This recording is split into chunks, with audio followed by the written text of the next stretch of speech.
Hello and welcome to the JB&M Sports Fanatic channel. What's good with you? And so here we go, another college football game here on this Labor Day. And we've got Clemson versus Duke here at Duke. And so let's see how this one plays out. Now, Clemson starts off the season ranked number 9 here. But this would be a good test on the road here against a Duke team that's feeling pretty confident here. So we'll see how this plays out. We've got Lewis already here to start us off with the chat. Lewis, what's good with you? And Lewis says, ready for another win. And so absolutely, because we love collecting W's. That we do. So here we go on first down here for Clemson, starting off from their own 25-yard line. Shotgun formation, 3 receivers, 1 tight end, 1 back. They're going to give it to the back. Will Shipley looking, moving, still moving. Picks up a tough 4 yards on the carry. That's going to make it second down coming up. And I expect for Will Shipley to have himself a monstrous night. That is my expectations for him. 2nd and 6 coming up. I think Clemson's going to rely on him a lot. Lewis says the under 57, JB, let's go. And so you know what? I agree with you. I do. All right, so here we go. Out of the shotgun, receiver goes in motion. Gives it to the back again in the back with another first down. Just keep doing it all game long because he can do it. And he's the kind of back that, hey, he can break one. He can break one all the way. That's just the type of guy he is. All right, so they're hurrying up here, 1st and 10. Gives it to him again, this time brought down at about the line of scrimmage. Anthony Jr. there on the tackle. So Clemson going to their star running back here early and often here. And again, I mean, if you got Will Shipley in your backfield, you've got something special. But here we go, 2nd and 10, ball at their own 31-yard line. Shotgun formation. Takes the snap, fakes it to the back, looking, throws, gets the completion to Shipley. Shipley might pick up maybe a yard on the play. 3rd down coming up.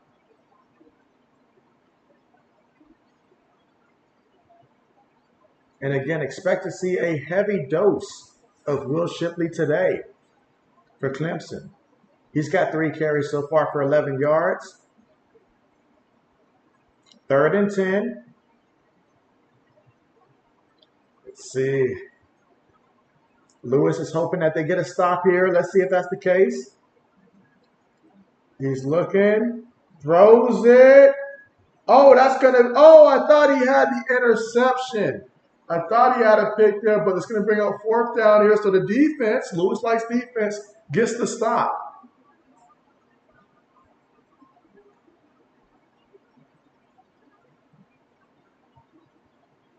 Oh, that time, terrible throw. Absolutely terrible throw right there. I mean, yeah, nowhere.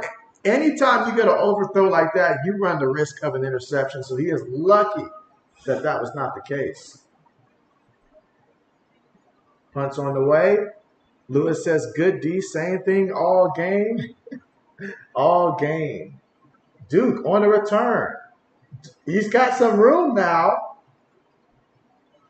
All right, so a nice little return right there for the Blue Devils, and let's see how they look on their first offensive possession of the game.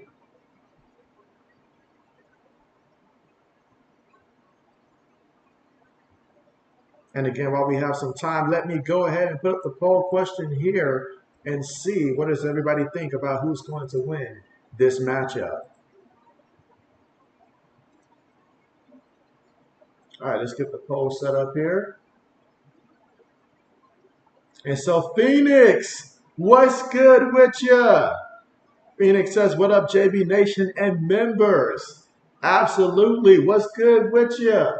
1st and 10, tight end goes in motion. Up, we had some movement there, number 73, the right tackle for Duke, and that's going to back them up 5 yards.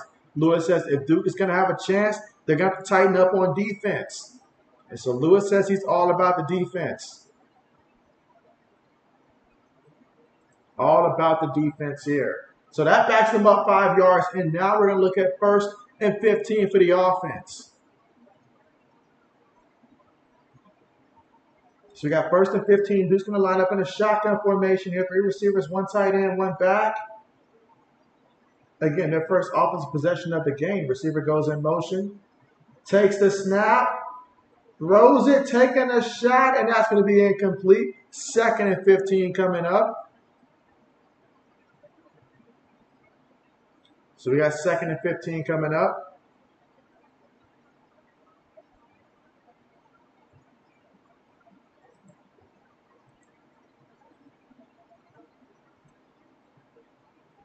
All right, and again, looking to see if they can get a first down, get a couple things going here, because if you're Duke, you want to get some momentum early. You do not want Clemson to get that momentum early. Here we go, 2nd and 15, shotgun formation. In the pocket, throws it, gets his tight end. Can he rumble there? And he does get the first down here for the Duke Blue Devils. Okay, so how about that? Again, Lewis probably disappointed in that Clemson's defense on that one, but they're already lined up here. I like the tempo. Takes a snap from midfield. Quarterback moving, scrambles, and he is about 2 yards shy of that first down marker. Again, that's Riley Leonard right there, his first carry of the game. All right, so we got a 2nd down here. 2nd and 3. Looking. Throws it, has the completion, and he wants more. He wants more. Now, the ball come out. That would be it is a turnover, they're saying. Oh my goodness, a turnover. So there we go. Duke was getting off to such a great start, but they turned the ball over. Wow. Just when they had all that momentum going too.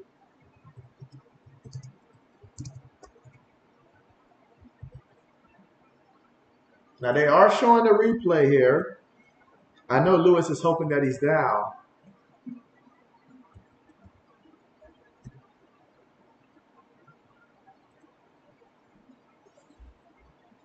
All right, so the poll question is up.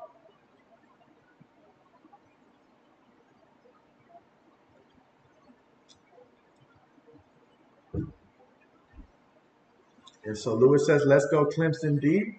And so Lewis is excited about that.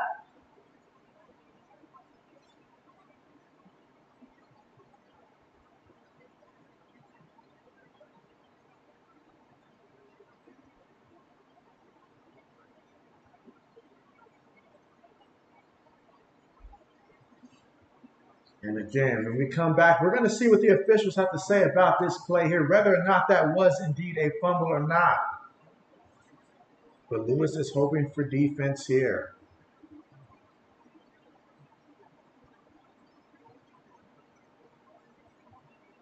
All right, so far, Clemson leading the poll here.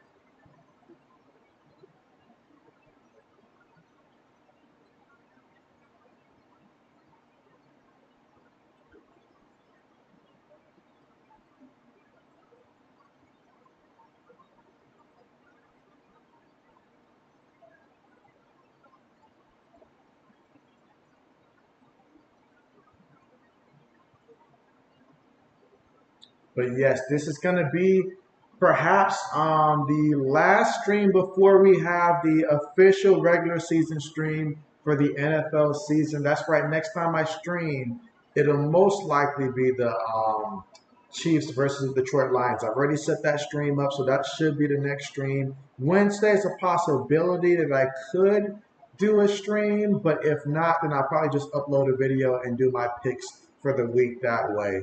But Thursday will certainly be the next play-by-play stream for sure.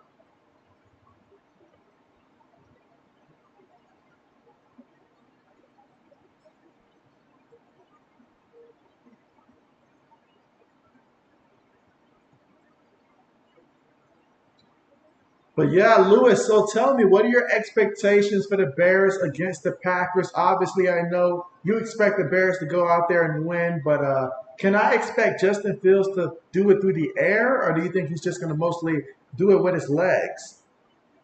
Listen, Lewis says you went 0-3 today in baseball, JB. You need to win here. And so, oh, man, Your luck is tough. I was the same way in the CFL, Lewis. Same way for the Canadian Football League earlier. Like it just, it's terrible, terrible, terrible. So I know exactly what you mean because I was so hyped about today's matchup. So hyped. I see that we've got a vote in for Duke. Okay. Meanwhile, they're showing the replay.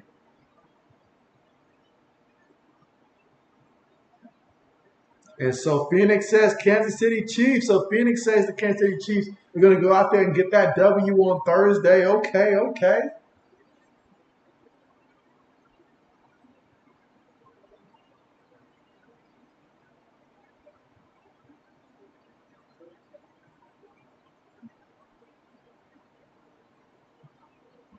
All right, so they're continuously showing this replay here.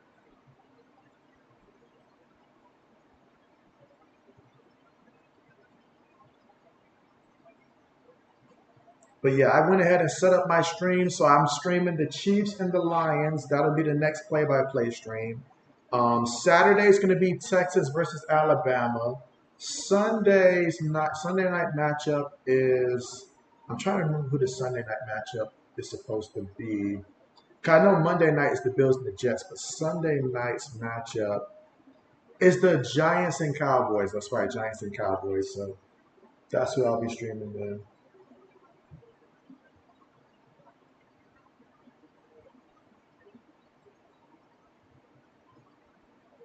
All right, so the call is going to be reversed. So they're saying that he's down, that the Duke player was down. Okay.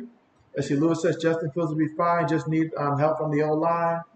And so, oh yeah, are you going to go out there and block for him, Lewis? I mean, you go to the left side, I'll go to the right side. We can block for him. You know, we can go out there and help him out. All right, so after they overturn the call, Duke has the football now at the 24-yard line of Clemson here. So this game, you may have came in here thinking that this might be a one-sided affair, but Duke has other plans. Duke feeds it to their running back, gets back to the line of scrimmage here. All right, so we got a little second down coming up here.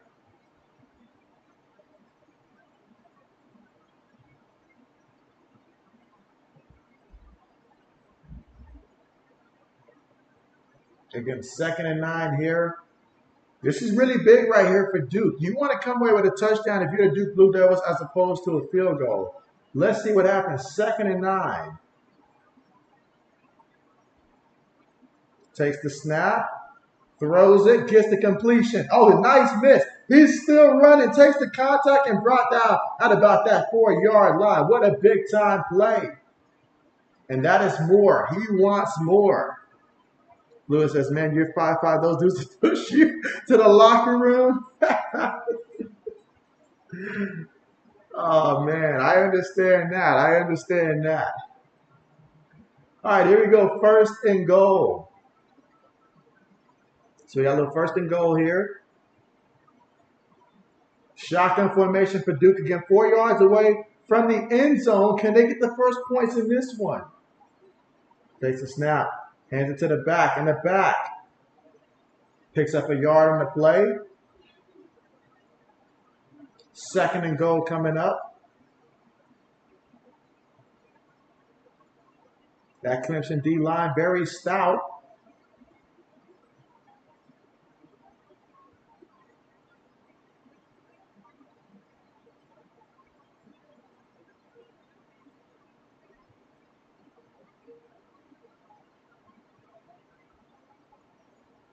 All right, so can this Clemson defense come up big here near the goal line?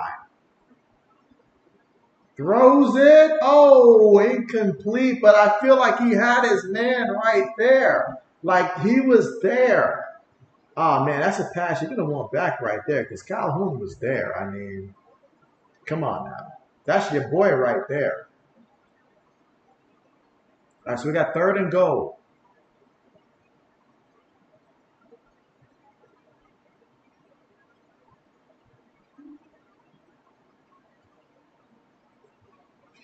All right, 3rd and goal, shotgun formation here. 4 receivers, 1 back.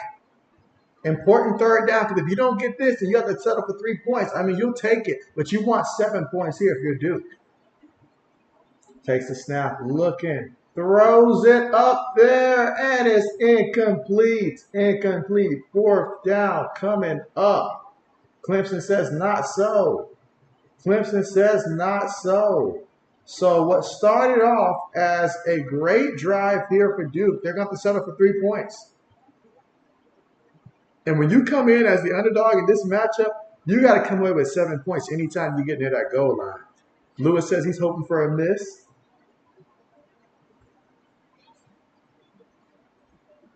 All right, let's see here. Kick is up, and the kick is good. So Duke takes the lead 3-0 here in the first quarter with 9 minutes and 19 seconds left to go here in the first. So how about that? Duke with the lead so far in this one. When we come back, we'll see Clemson out there for the second time offensively and see what they can do.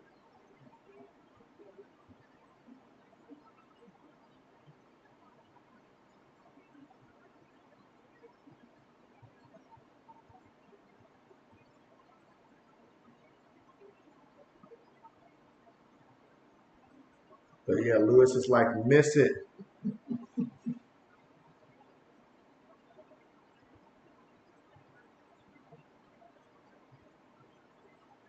And again, we are currently here at the commercial.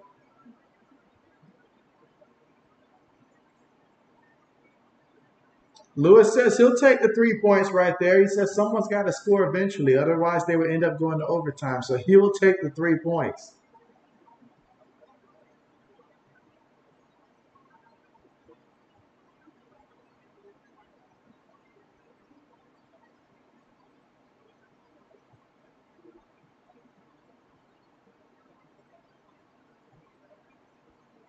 And again, the final college football game of week 1, the official week 1, I might add.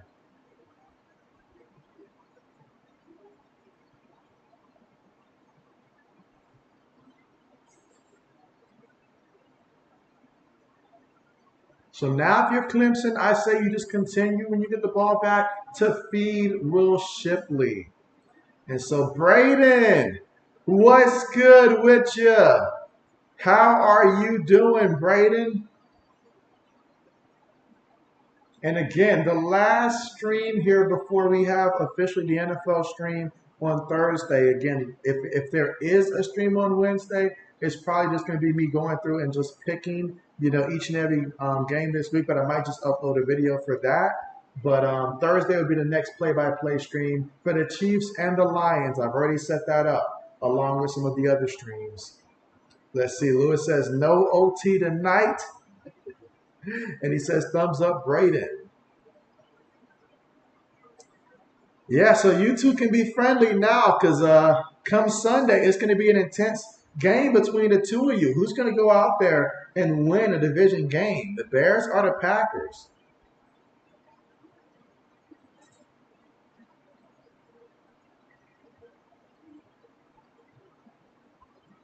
All right, so when we come back, we'll get kickoff, in which, yes, if you're looking at the scoreboard, that is correct. The Blue Devils are up 3-0 right now over the Tigers and 8.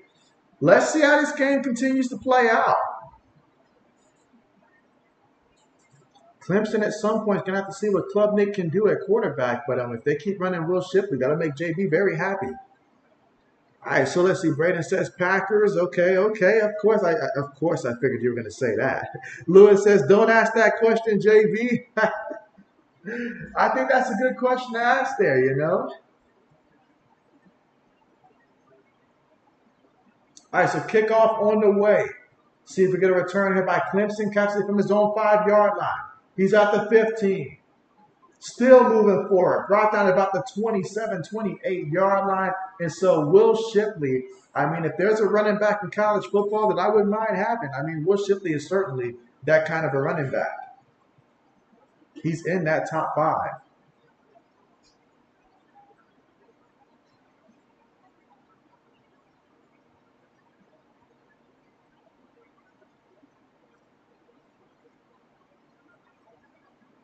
All right, so let's see what the offense does out here. Their second offensive drive of the game.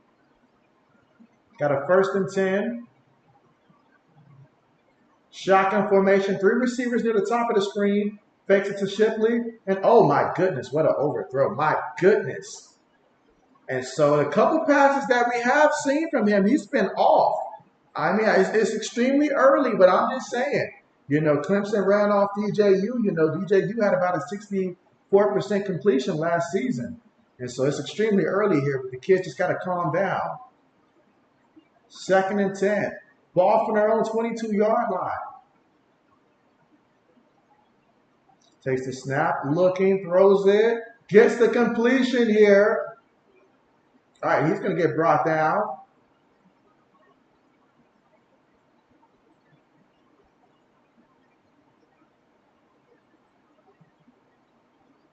All right, so that time picked up the first there. Lined up in the shotgun, 3rd and 1. And you know what that means on 3rd and 1. You already know it's going to go to Will Shipley, as it should. And he's going to pick up about 2-3 yards on the play and a 1st down. He goes to the sideline. Oh, they say, no, where are you going, son? They say, come back. Where are you going? Leslie Lewis says you're putting your money on Packers. Okay.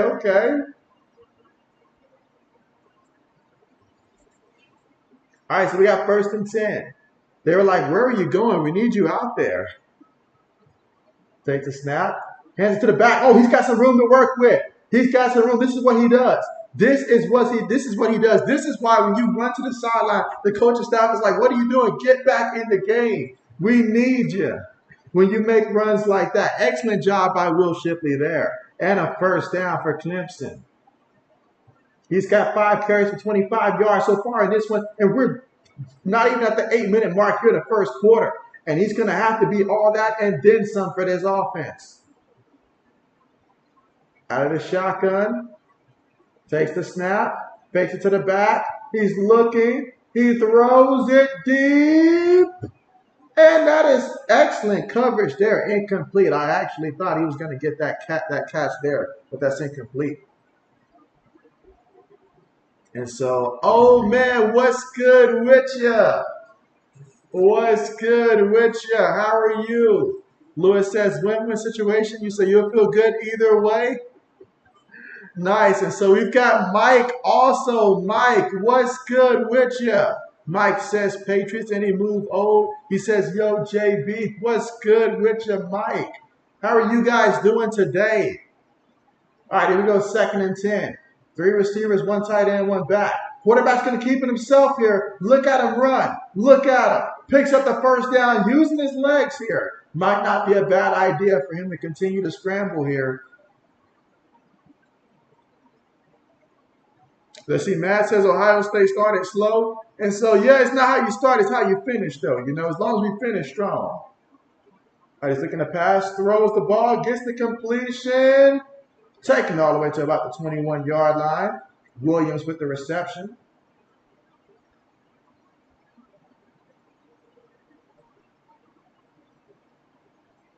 Again, 7 minutes and 14 seconds left to go.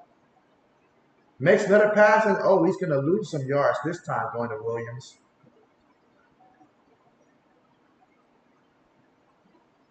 Let's see, O says we signed a tight end and Whiff went to IR.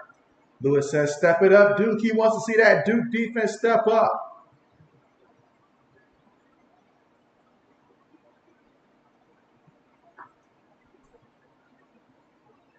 All right, here we go, 2nd and 13.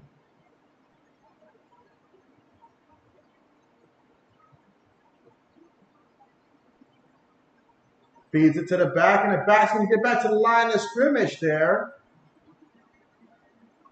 So we got 3rd and 13 coming up.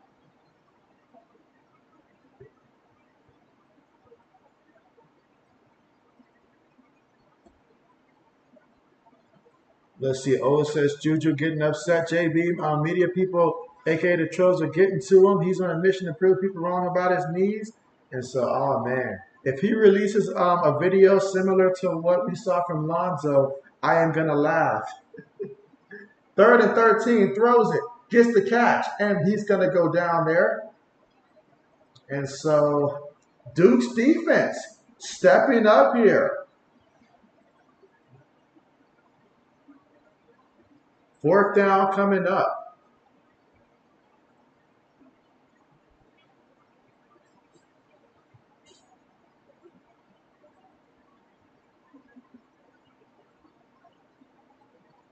So Robert Gunn is about to get his first career field goal attempt. Robert Gunn the third. And so O says Pharaoh Brown. Let's see, Matt says pay the man Brian Burns. Kick. Oh, the kick is blocked. That's not how you want your first kick to go. But it is blocked. How about that? Lewis, did you jump out there and block it? Lewis says we need to miss JB. Matt says Harry signed. And so, oh man, this is turning out to be quite the game here. But somehow we had a block field goal. That had to hurt. That had to hurt.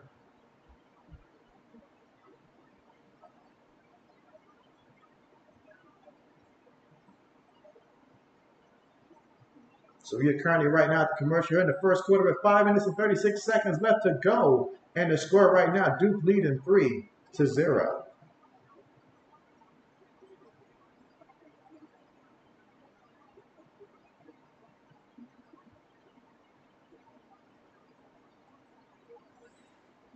Let's see, Matt says Harry signed.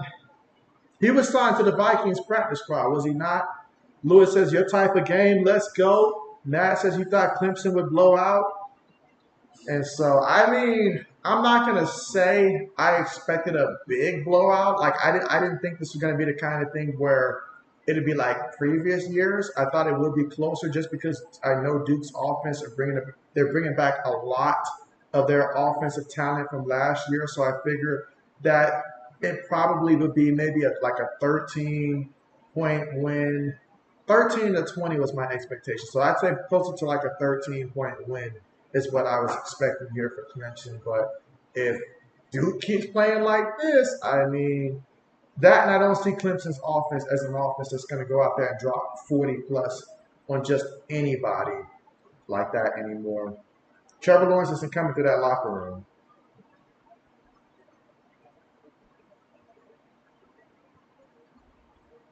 But we'll continue to see how this Duke team does, though. I mean, we're still here in the first quarter, 5 minutes and 36 seconds to go, but Duke is up 3-0, and they're about to get the football back after a blocked field goal.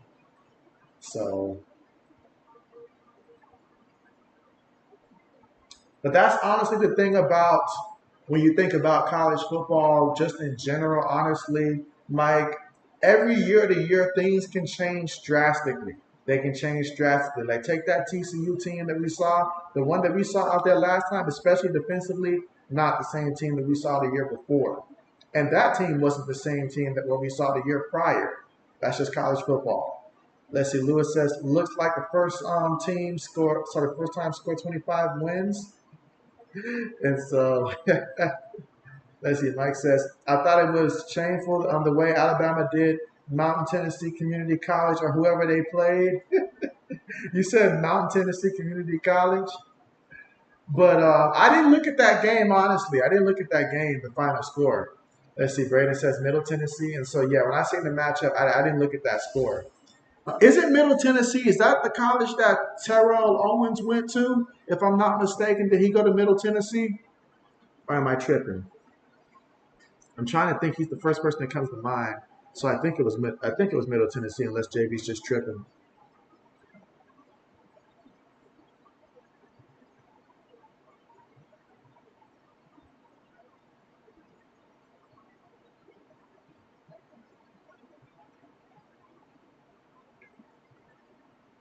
All right, so here we go for the Duke Blue Devils here from their own 24-yard line after the blocked field goal. Takes the snap. Patterson's on the move, looking, throws it. That's going to be incomplete. Incomplete. I'm sorry, that's Raleigh Leonard there with the pass. Let's see. Braden says Jalen Milroe looked good. You say you'll look it up? Okay, bet. I mean, something tells me that that's right, but I don't know for sure. So now 2nd and 10 coming up for the Blue Devils. And what you want to do if you're the Blue Devils is you want to continue to extend this drive. You do not want to just get the ball back to Clemson. Hold the football for a little bit and make them nervous here. Takes the snap, looking, on the move, still looking, throws it, incomplete.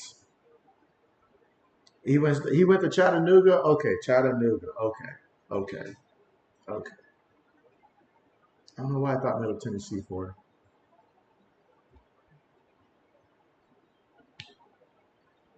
All right, but we got a third down coming up here, and we'll see if this Clemson defense can come out here and get this offense off the field. Again, this is what Lewis likes, right? Defense.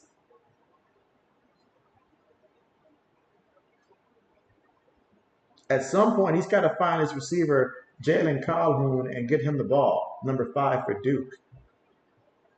Let's see if that happens here on 3rd and 10. Instead, they hand it to the running back here, and he's going to pick up some yards on the play, which is going to make it 4th down coming up.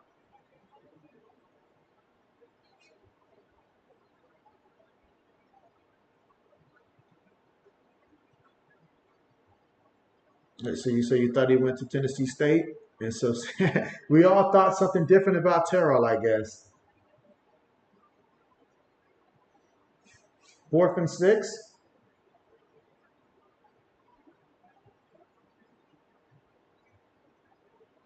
Punts on the way. Catches it from his own 17.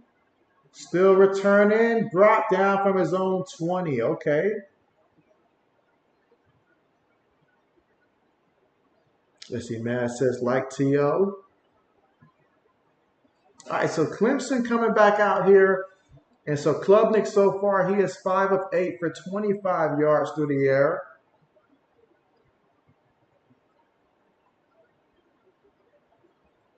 So I expect, again, this offense to continue to go through Will Shipley here. He had that 11-yard gain earlier. So let's see if he can bust a big one here on the ground.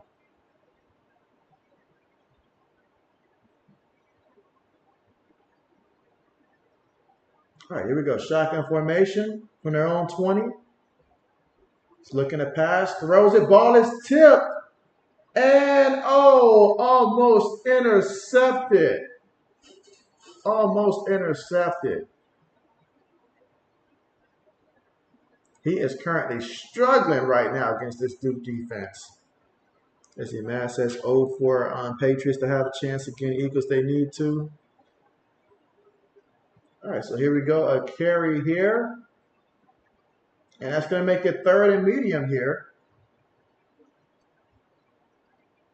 Again, Shipley on the carry. So now we're going to have 3rd and about 5 coming up, 3rd and 6.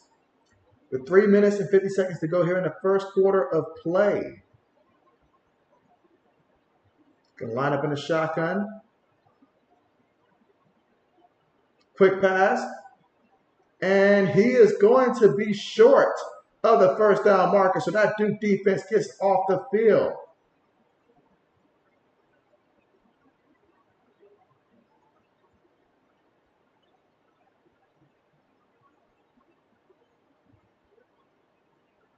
So 4th and 3 coming up.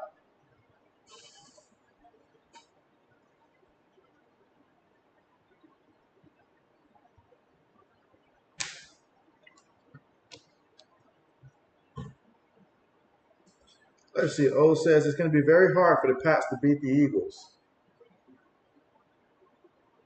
Punts on the way. All right, fair catches from his own 35-yard line. The answer for the Pats to have a chance against the Eagles, they need to win the battle on the offensive line, and that's not going to happen.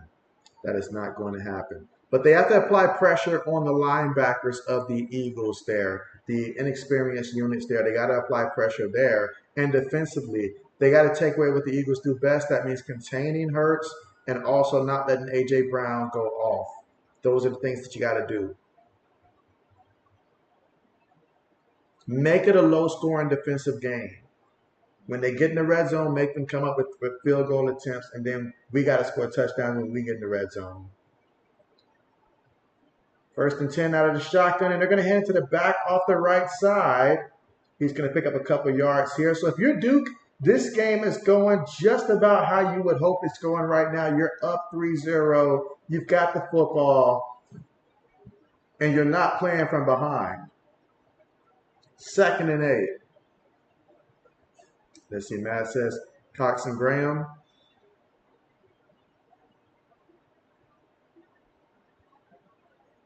All right, 2nd and 8 out of the shotgun.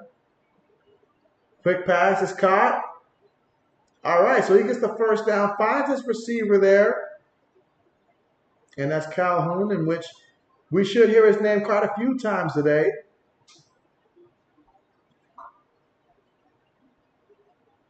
All right, so they're hurried up here. 2 minutes to go in the first. Throws it to the back at the backfield, and look at him go all the way to the 25-yard line. And Moore wants more. Wow. Let's see, Matt says Sweat, Nolan Smith, Hassan Reddick, Barnick, and so they've got guys, and our offensive line does not have that. But if there's a will, there's a way. We've seen greater upsets. I've seen a Baker Mayfield-led Rams tear apart a Denver defense, and Baker didn't even have Cooper Kupp out there last year. So anything's possible.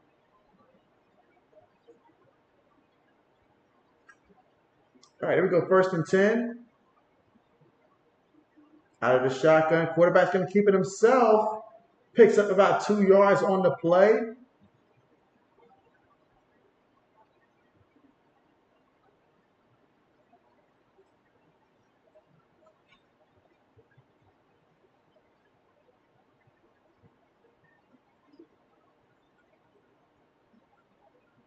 All right, 2nd and 9 coming up.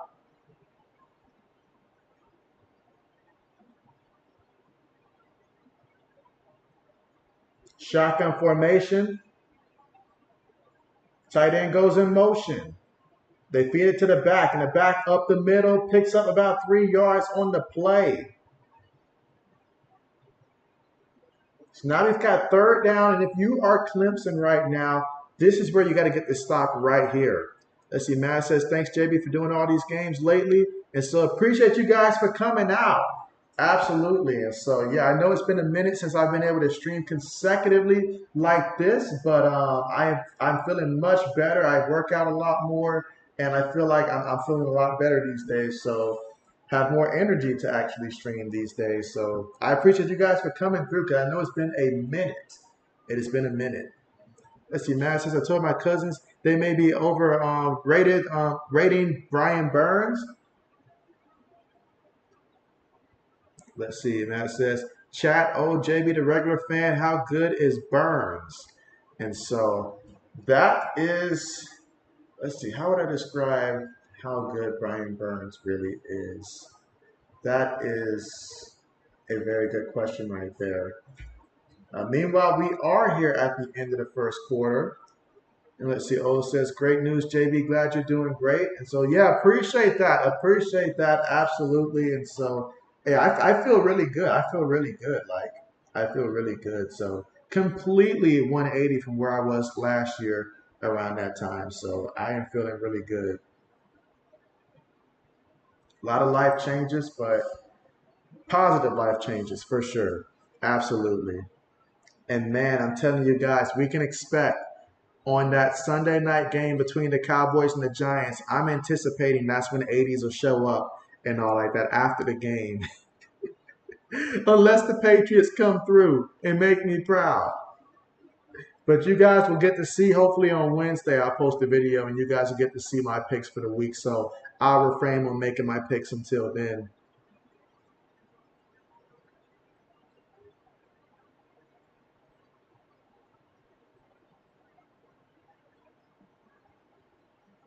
Oh, yeah. How do you guys feel about LSU? Having saw them in the second half, do you guys think that Florida State just outplayed them in the second half? Or is LSU like, I don't know, just not on the same level as to what they were last year? What do you guys think about LSU? Because there's a couple teams that took some L's that I'm like, all right, so how do we feel about them early in the season? Was it just a bad half, or was it a reflection of the team? Let's see. Matt says 80's gonna spike it, and so oh man, and it's tough. It is tough too because Oh man, you already know. You already know. You already know. Because I've got to consider my fantasy football team as well this upcoming week.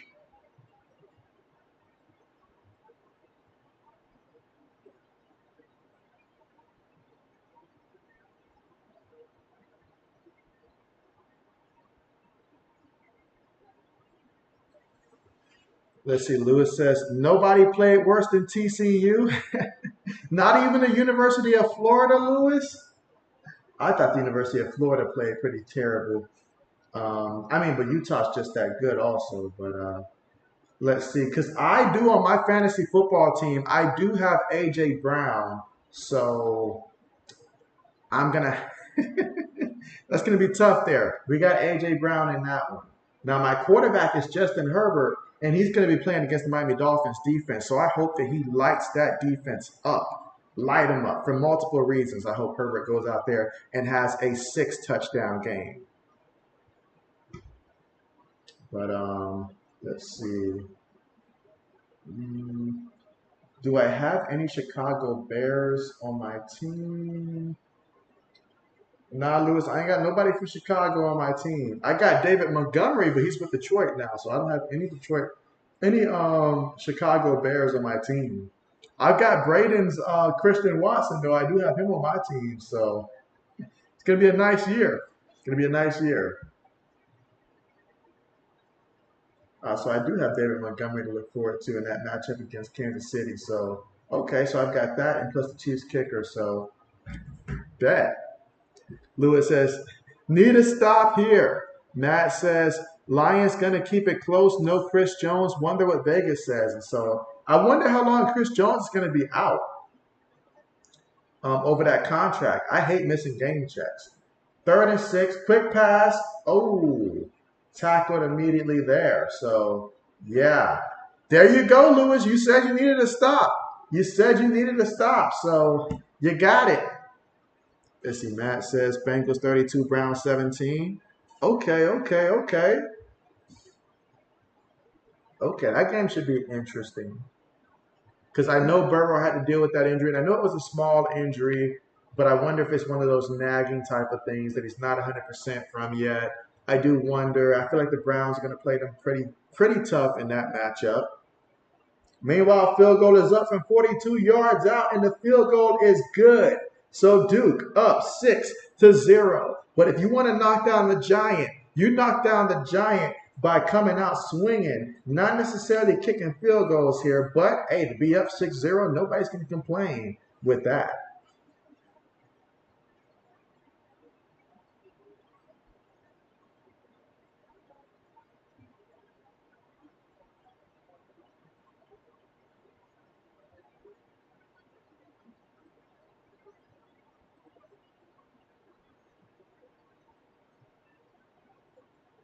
All right, so Matt says, okay, so Ravens 32, Texans 6. If that's the case, then I know not to start Nico Collins this week. 32-6, wow.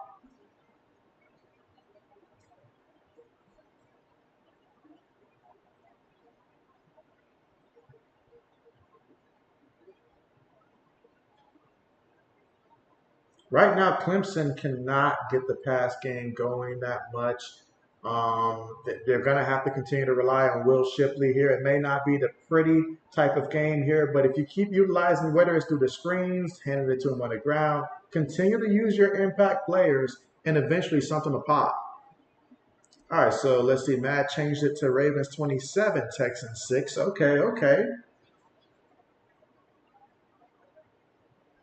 Remember to be respectful when it comes to the Patriots score now. Let's be respectful.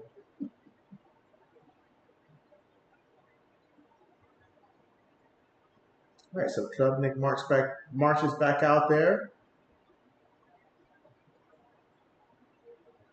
All right, shotgun formation here. Feeds it to the back. Shipley breaking outside. Shipley still moving forward. Picks up 9 yards on the play. It's like he decided, all right, let me just bounce this out here and turn this into a big play. Let's go. He's like, feed him.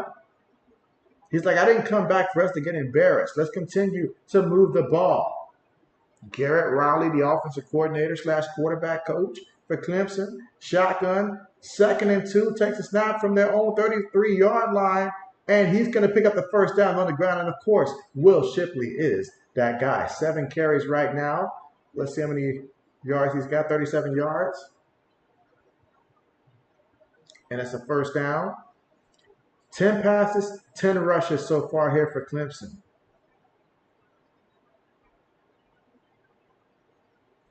Let's see. Matt says Klubnik. Now, Klubnik came in, Mike, as a very highly touted quarterback, so much so they ran off DJU for him.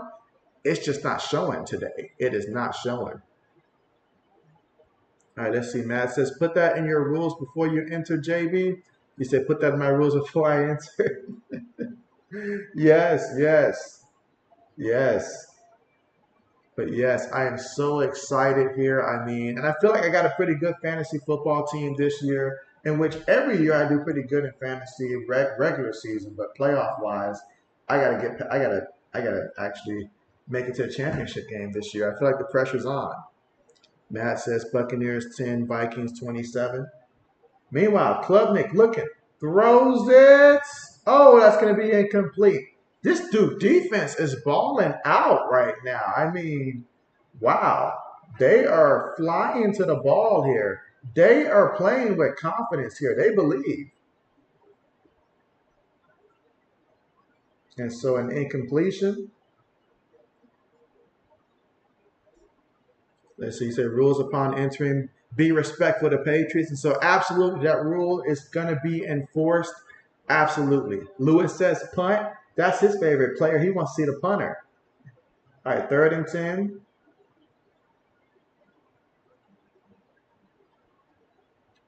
Looking to pass. Throws it. Incomplete. I mean, how many more times are we going to watch this kid throw the ball and it's not there? It's just not there. Wow.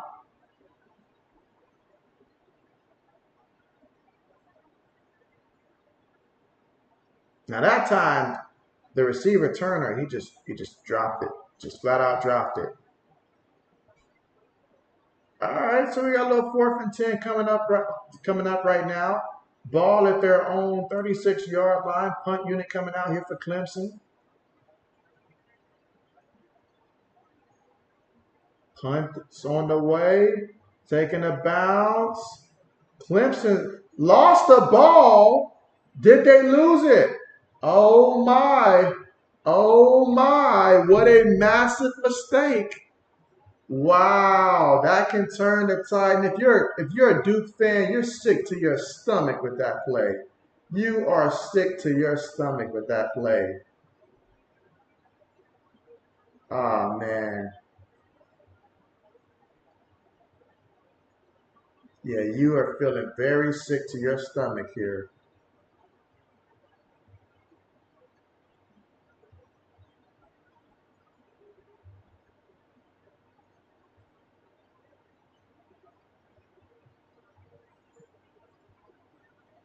Let's see, Lou. Lou says DJ with a big smile right now. Surely he's not hating on Clemson. All right, 1st and 10. Quick pass, gets it to the receiver, and the receiver gets brought down at the 9-yard line. 2nd down coming up.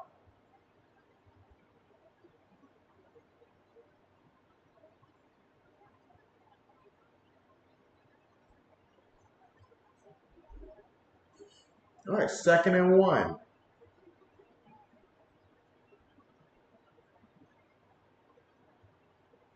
Quarterback going to keep it himself here. And he's going to get brought down at the 2-yard line.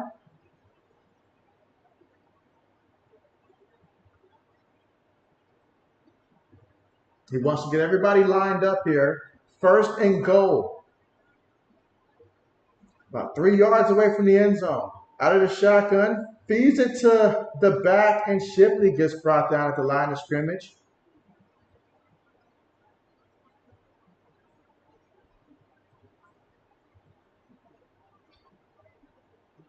Again, he's got 9 carries here for about 40 yards today.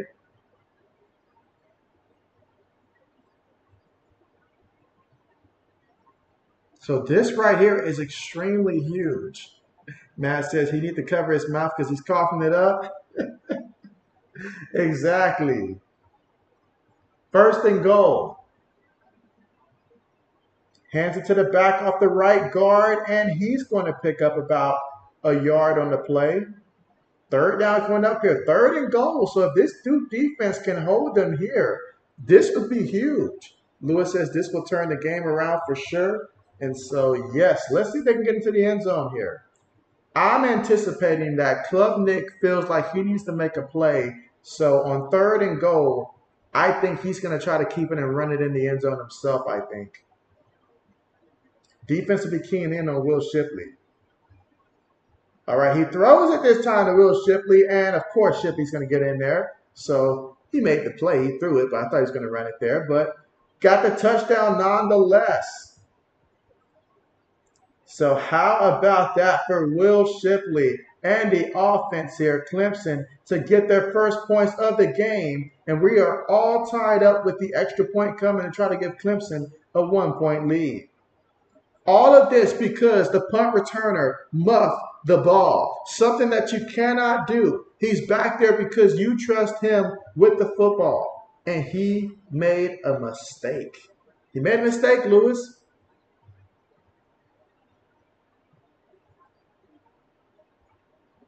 All right, extra point is good. Now, Lewis says, when I say punt the ball, that's not what I mean for the returner to muff it. I'm sure that's what Lewis is saying right now.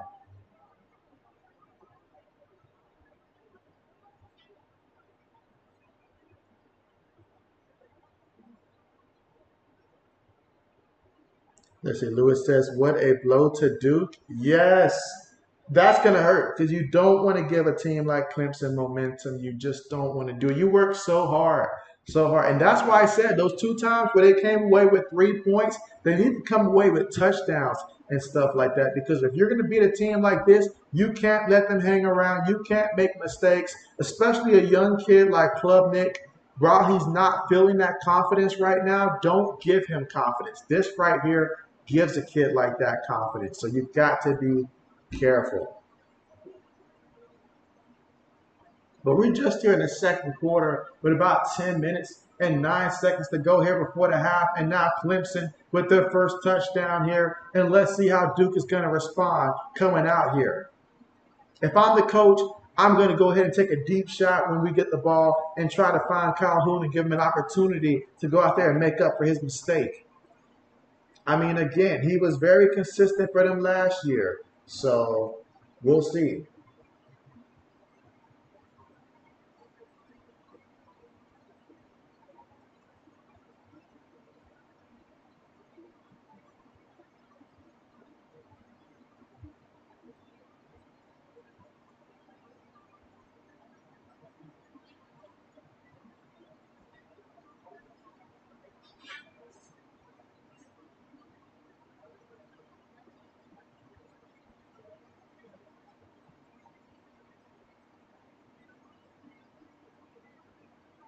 And again, we are currently right now at the commercial.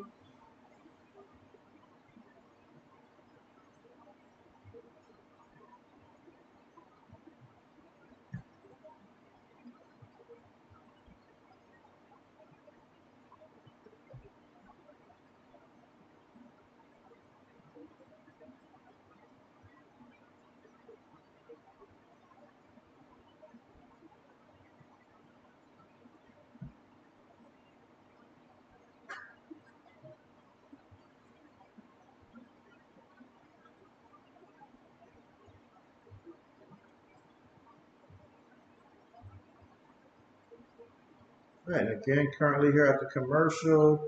But so far in this one, when you look at both quarterbacks, Cade Klubnik is 9 of 15 for 39 yards passing in this one. He's got 1 touchdown, no interceptions. On the ground for Clemson, Will Shipley, he's got 9 carries for 40 yards here. Cade Klubnik's got 2 carries for 16 yards. And Phil Maffa, he's got 2 carries for 1 yard as well. As for Duke, Raleigh Leonard, 6 of 11 for 88 yards through the air. no touchdowns, no interceptions. On the ground, he's also Duke's leading rusher right now with 2 carries for 8 yards. And Jaquez Moore has 2 carries for 6 yards, while Jordan Waters has 3 carries for 4 yards. And now we have Clemson lined up for the kickoff here in the second quarter with 10 minutes and 9 seconds to go. Kickoff officially on the way. Let's see. Low kick, takes a bounce, catches it from his own 1. He's at the 15. Brought down at the 24-yard line. All right, so this is where Duke will take over offensively, and they find themselves trailing for the first time today in this game. Let's see how they respond.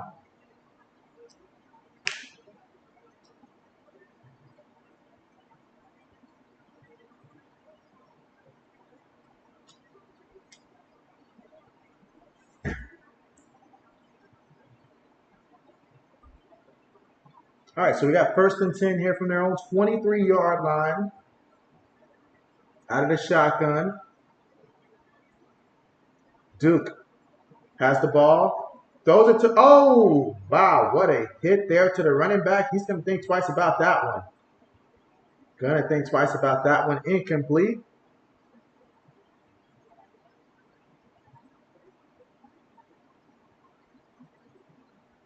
And so, yeah, the running back knew that he was going to get hit on that play.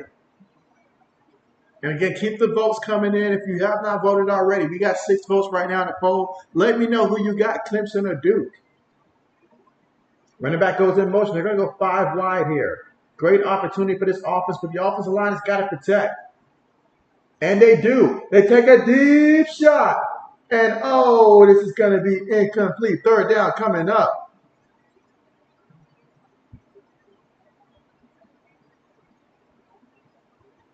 Wiggins, the cornerback in coverage there for Clemson.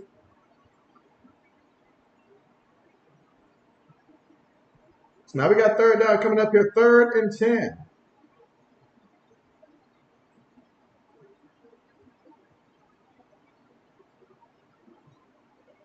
So Duke trying to get their first 3rd down conversion here today. They are 0 for 3. All right, so in this situation, I said you got to find Calhoun who. You got to get him involved here. Take the snap on 3rd and 10. He's looking. He's moving. He's going to run. He's going to get the 1st down. He slid. Still took a hit there. Well, he dove for it, actually. But he got the 1st down. So excellent job by Leonard there to take off and make it do what it do on the ground. And so let's see. Matt says opinion on Burns. And so I think Burns is, solid, good. Certainly would not throw out, anything above that. But I'd say good. Like that solid, good range. All right, here we go. 1st and 10. But they're on 35-yard line. Again, here in the second quarter with about 9 minutes and 17 seconds to go. And if you came looking for a one-sided affair, you were sadly mistaken because this Duke team is here to fight for this one.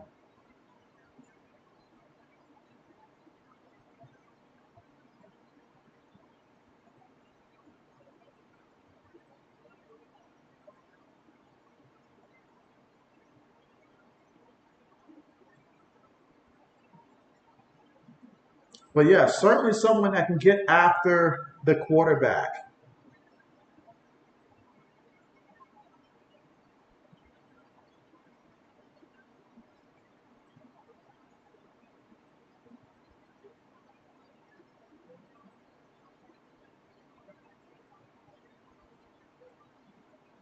All right, let's see. Lewis says, let's see who outscores the Minnesota Twins. Let's see. Matt says Burns thinks he's Reggie White. To think it and to be it are 2 different things. 2 different things. But hey, if he feels that way, then hey. But I'm not opening up that checkbook for Bosa type of money. Like, he can feel that way all he wants. He's not getting that Bosa type of money. I mean, me personally, I probably wouldn't give Bosa that type of money himself. But that's a lot of money. That's a lot of money right there. Like, to invest that money when you're still trying to rebuild your team and stuff like that. So that's a lot of money. A lot of money. A lot of money. I've seen countless teams have great players that they just let walk because, I mean, that kind of money, that type of an asking price, that's a bit steep to have to bite on when you're still in a rebuild type of team, type of mode there.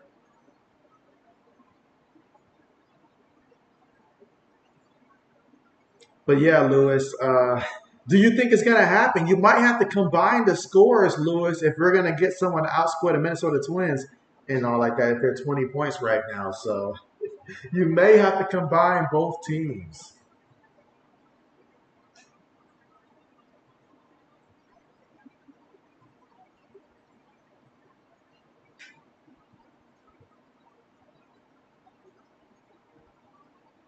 Again, a timeout was called by Clemson.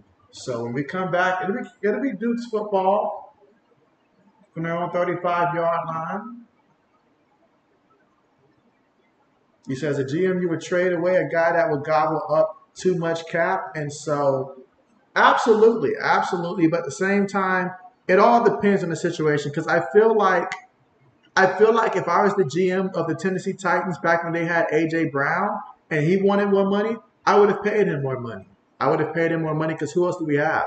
And if we're ever going to be just decent and sell tickets, we're going to need him. We're too dependent on him. But also situations like for Kansas City, where they decided it made more sense to trade Tyreek because, you still have Travis Kelsey there. You still have Travis Kelsey there, and you have Patrick Mahomes. So you can do that when you have those type of players. So it comes down to a lot of factors. All right, here we go. First and 10 from their own 35-yard line. Throws it. Ball gets deflected in the air, and that's going to be an incompletion. Third down coming up. Phillips got in there, got a hand on the ball.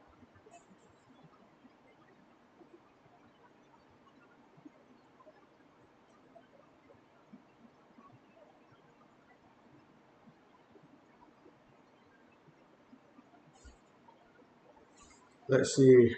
Matt says, who Lewis NFL team again? You say Packers or Steelers? Lewis is a diehard Bears fan. All right, second and 10. He's looking to move, and he's going to scramble. He's going to be about a yard shy of that first down marker. Third down coming up. So he has shown he is not afraid to run if he needs to. Again, Riley Leonard right now doing everything that he can to help the Blue Devils here.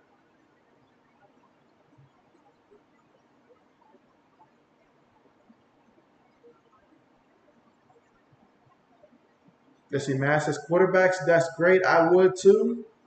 He said you would pay A.J. Brown a lot. That's right, he is the offense there, or at least the impact that he can have right there on a young quarterback. And you say MV Peterman back up?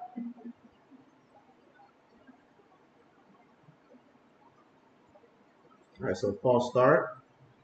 You said Clemson got lots of draft prospects. And so mostly you think about Clemson, obviously Will Shipley comes to mind when you think about, that Clemson's defensive line is always loaded on that defensive front and stuff like that, just the pure size that they have alone as well. And so you think of guys like that when you think about the draft, linebackers, edge rushers. Third and 7. Let's see if Duke can convert here. Throws it, and he gets the completion, but it's not going to matter at all. It's just a yard on the play. So Clemson defense right now making life difficult.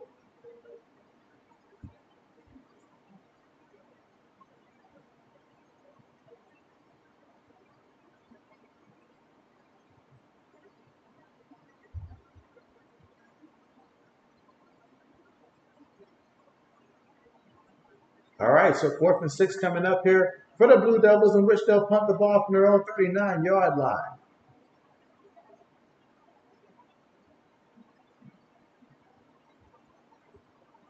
Punts on the way. Catches it from within his own 10. Oh, gets away from some guys here, and he gets tripped up still within his own 10. A lot of work right there just to go nowhere, but Williams on the return.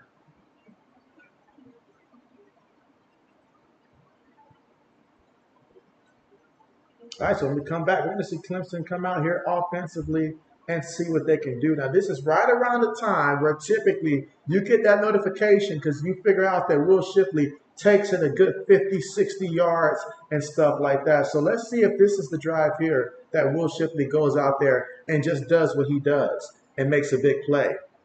Let's see, Lewis says you took on Detroit, Kansas City over 52. It's now at 54.5. You should have gave us a heads up earlier, Lewis. These points matter. Should have gave us the heads up earlier. Matt says his hot take is you don't think Phil's receiver corps is that great. And so, Lewis, how do you feel about that, Lewis? Right now, Mike is saying that the Chicago Bears receiving corps really is not that great. And so, very interesting. I mean, it really comes down to honestly, just I can see where that statement's coming from. I too don't think I'm not saying that they are a lead or anything like that. It's just I feel like when you have a true number one receiver, which they do and stuff like that now, that helps make everybody else's job a lot easier. So we should see improvements. But the real improvement is going to come from the offensive line. I remember last year when the Bears were playing the Dolphins, and I was watching that game particularly, and Justin Fields was scrambling. But even towards the end of the game, he needed to get some key first downs in that matchup, and it was close. It was back and forth. It was close. But he threw the ball, and he was having to run for his life every time he threw the ball. Like every time he was having to run for his life. And let's see. Matt says DJ Moore is mid. I'd be mid too if I was playing with Sam Darnold, Baker Mayfield, all those guys at Carolina. I'd be pretty mid too. I thought he did a tremendous job considering who he had throwing him the ball. I can't even remember who's the best quarterback he's ever had to play with. And so I think DJ Moore is an outstanding receiver. I'm not saying like, top tier or nothing like that, but he's a good receiver. He's a good receiver and stuff like that. I'll put it that way. Like you have him as number one, you're feeling good. He just has never played with a quarterback, Guys like him, guys like Brandon Cooks and stuff like that Brandon Cooks, sure, I don't even think he got to play with Deshaun actually, but I don't think he ever had a quarterback to throw him the ball like that. And so, Rising Rhino, what's good with ya? What's good? And so we've got Rising Rhino here. We got Magic Man as well. What's good with you guys? Appreciate the raid here. Matt says, did you guys do anything to address the always garbage O-line? And so, hey, we took out a Flyers on offensive linemen. We brought in at one point in the preseason, we had 16 offensive linemen on the Pats, and about 3/4 of them aren't worth anything, Mad. So absolutely not. But we've got Sandra here on the Rhino Raid. Appreciate you, Linda, once again. Appreciate you guys coming through here, showing JB Nation some love. How are you guys doing? And so Linda says, how's it going? It is going great. It is going great. Rising Rhino says, how's the stream? The stream is going good. Thank you guys for coming through. Appreciate you guys. And so, Brendan, what's good with you? Meanwhile, for Clemson, 2nd and 8 right now from their own 10-yard line. They're opting the pass, throws the ball, gets the completion at the 20-yard line. That's going to be a first down, and they are going to move the chains here. So that should hopefully ignite this offense here. Again, Clemson leading 7-6. And so, crash of the Rhinos. Love it, absolutely love it. Sandra says, hit the like button, Rhino Nation. And so, yes, appreciate you guys coming through once again. Absolutely. Clemson with a 1st and 10 from their own 20. Klubnik throws the ball. It's caught by the back at the backfield. He's moving, still on his feet right now, and he gets knocked out of bounds at about the 34-yard line, but that's going to be a first down for Clemson. Picked up about 14 yards on the play.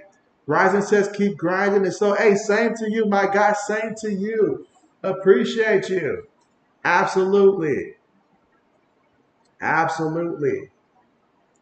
So at 1st and 10 now, ball at their own 33-yard line. Again, Clemson up 7-6 here in the second quarter with 5 minutes and 48 seconds to go. Takes the snap out of the shotgun, feeds it to the back. And the back is going to pick up about maybe 4 or 5 yards on the carry. And that's going to bring up 3rd down, but 3rd and manageable. Let's see, Linda says, have a good stream. Thank you so much. And again, appreciate you guys coming through, representing Rising Rhino and the crew coming through, showing JB Nation some love. Appreciate you guys. And so Magic Man again saying, have a great stream. And so thank you so much. Appreciate that. And appreciate you, my guy. 2nd and 5. Quarterback making adjustments here. 10 seconds on the play clock. They feed the back off the right side, takes on the contact, and he picks up 3 yards on the play. Now we've got 3rd and short coming up. And so Baltimore Nation, Tennessee Nation says my Tennessee team plays this Saturday. And so who do you guys play again this Saturday? Sandra says, see you soon, crush it. And so thank you again. Appreciate that and appreciate you. Again, 3rd and 3. And so Klubnik and the offense really trying to find some momentum, but they've been pretty balanced today in terms of run pass. 3rd and 3 coming up. 4 minutes and 30 seconds to go here before the half. Quick pass, caught by the receiver, and he gets tripped up at about the 45-yard line, but he's able to make the catch and get the first down. That's Williams on the reception. And so let's see. Ode says, thank you all for coming to JB Stream. So absolutely, again, you guys are the real MVP. And if you're watching and you haven't checked out Rising Rhino's channel, definitely check him out. Give him a sub and stuff like that. I know that he's almost at 800 subs. And so you guys helped me get to that point. So if you can show him the same support, I'd appreciate that for sure. All right, meanwhile, pass caught by the receiver, and he's going to pick up a yard on the play. And that's Brown with the catch for Clemson. So it's going to make it 2nd and 9 coming up. Let's see. Tennessee Nation says Austin P. And so, okay, bet. Well, you guys should light it up then. You guys should light it up. Yeah, you guys should light it up. Don't be like my team. Go out there and look kind of dry on offense last time out there. But a 2nd and 9 from their own 45-yard line. Fakes it to the back. He's looking. He's running. Feels the pressure, and they get him for the sack. They brought him down for the sack. Wow, big-time sack right there for Duke. And Duke saying, hey, don't count us out. They're saying that we are for real. And right now we've got 8 votes in the poll right now. And so Clemson responsible for 6 of those 8 votes. And so make sure if you haven't already that you do cast your vote in terms of who's going to win this game. Because we've got a good one right now. Clemson's up 7-6. But Duke is playing with a lot of heart right now, and quite frankly, they're showing a lot of experience in these situations as well. Lewis says, did Michigan win by 50? They did not. They did not. They did not. I remember Endozo came here and said that Michigan was going to win by 50. But no, they did not. They won like 30-3, I believe, over East Carolina, like 30-3, which is still very impressive and stuff like that. It's just not by 50 points. But, hey, I can't say nothing, I can't say nothing at all. Ohio State, I was just thankful that the defense showed up. Because if our defense did not show up, it would have been bad. It would have been real bad. But we came out victorious. And hopefully Kyle McCord builds on some confidence moving forward because he did not have the game that people were hoping that he was going to have out there. When you got the weapons that you have around you, you got to make that happen.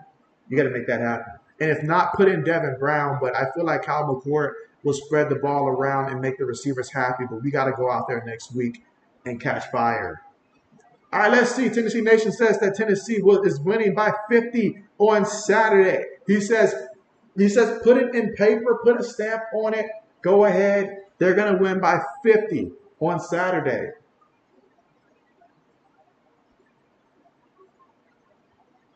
And again, we are currently right now at the commercial here.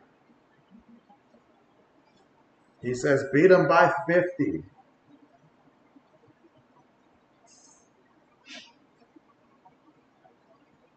And when we come back from the commercial, it was a timeout that was called by Duke. So Duke called a timeout.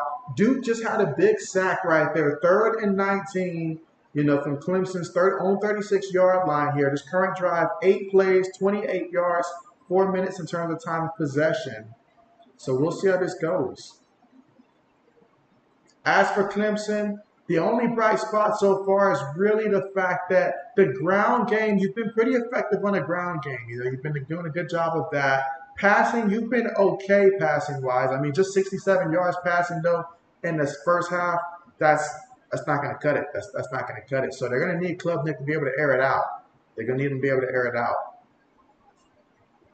But right now, it's just a 1-point game.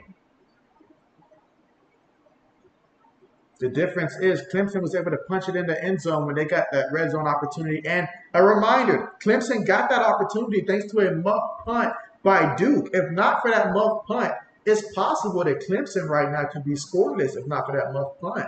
So Duke is fighting hard, but you got to make sure that in a game of this magnitude, you don't make any mistakes because a mistake can haunt you. So let's see if that is the case. But right now, these two defenses going out there, and they're saying, we're not going to let you pass on us. We're not going to make life easy for you.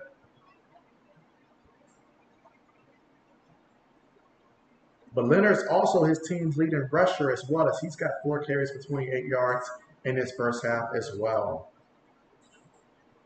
All right, let's see. Tennessee Nation says the Twins are winning 20-6 today versus the Guardians is crazy. And so the crazy part is they might outscore the combined score of Clemson versus Duke. That's a possibility. They might outscore them. You never know.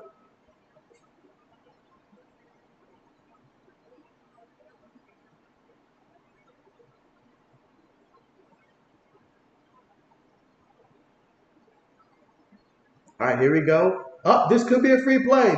This could be a free play. He's running. He's looking. He throws it. Picked off. Well, it was a free play, so this one's coming back. But, yeah, you don't want to throw interceptions. You don't want to throw interceptions, but this one's coming back. Lewis says, can Nebraska upset Colorado? I would be shocked if that happened, Lewis. And you know me, I've been pretty level-headed about this, but I just don't see Nebraska as, that type of team yet. But I think Colorado wins that. And so, but we will see. We will see. We will see. But I think Colorado wins that matchup, to be honest. There's a lot of things that I don't necessarily like about Nebraska as of right now, but they're a work in progress. They're a work in progress. Things change from week to week. Now that we have more film on Colorado teams, we'll be studying.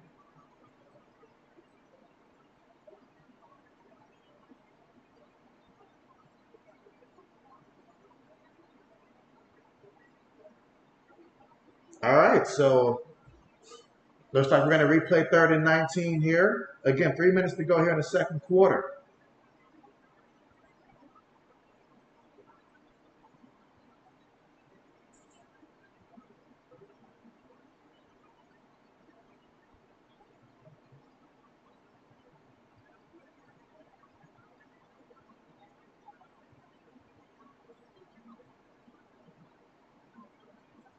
All right, let's see. Tennessee Nation says on Fox Sunday, Pittsburgh versus, you say Packers. And let's see, you say Lewis says under 58 looks good. And so, you think, Lewis? You think?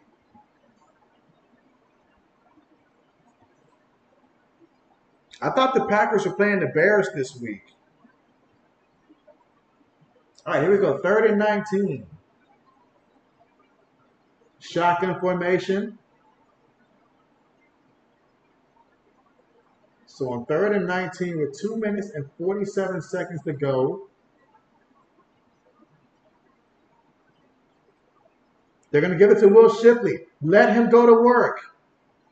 Feed him. And he picks up a nice pickup there, but obviously not nice enough for the first, as it's going to be 4th down.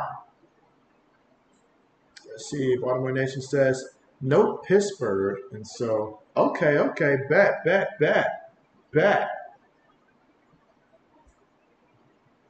So after picking up 7 yards on the carry, now we've got 4th and 12 coming up.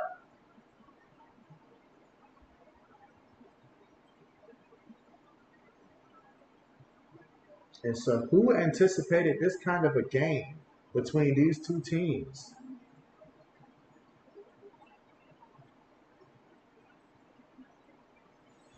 All right, here goes the punt. Fair caught at his own 11-yard line, and that is where Duke will take over with the football with 1 minute and 47 seconds left to go here in the second quarter.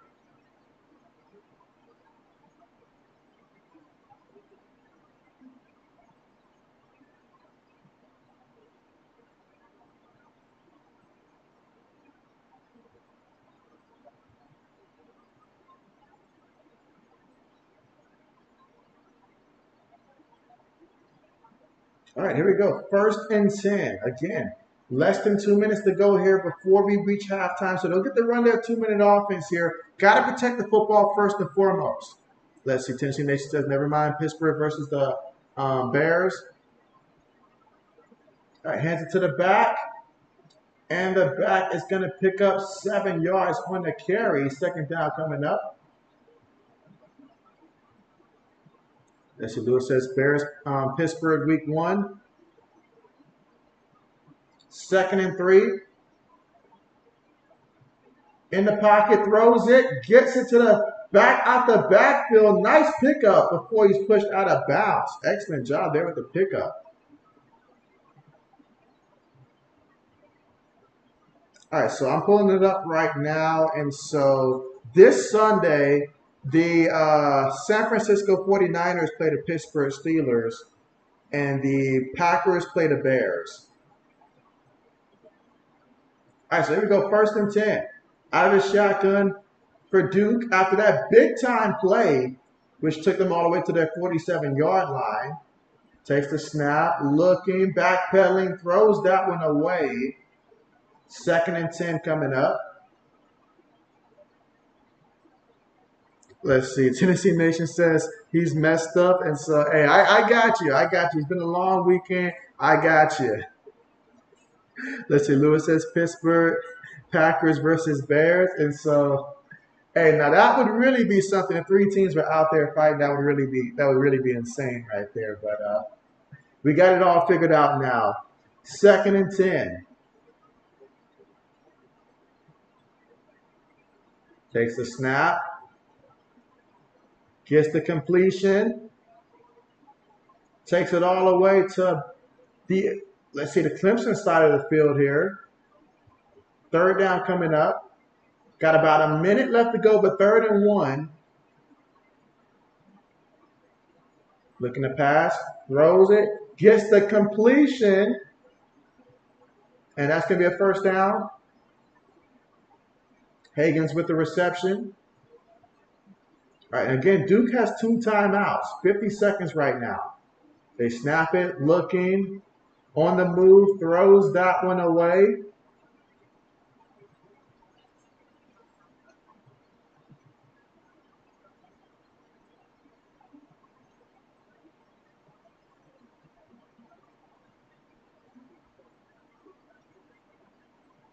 And right now, Riley Leonard, right now, 10 of 20 for 128 yards through the air. And he's also got 28 rushing yards also.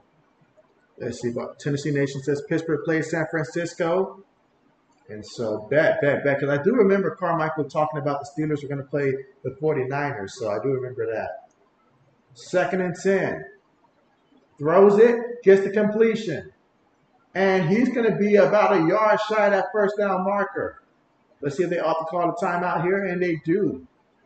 Robertson with the catch.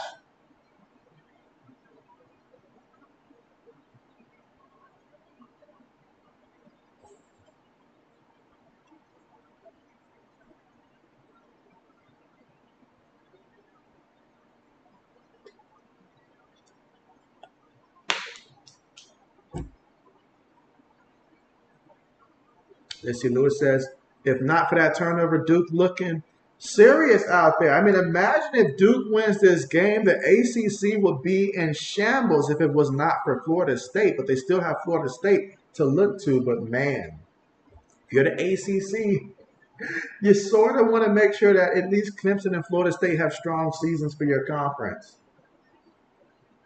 And then add North Carolina to that mix as well.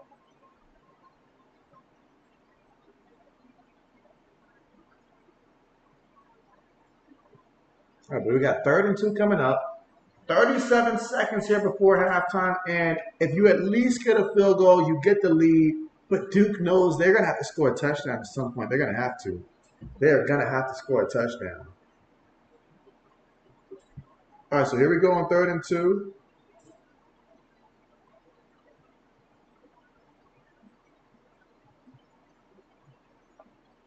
Shotgun formation.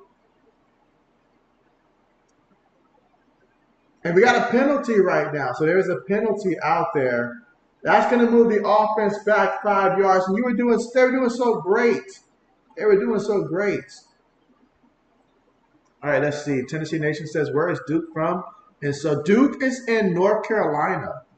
Yeah, Durham, North Carolina is where the Duke Blue Devils are from.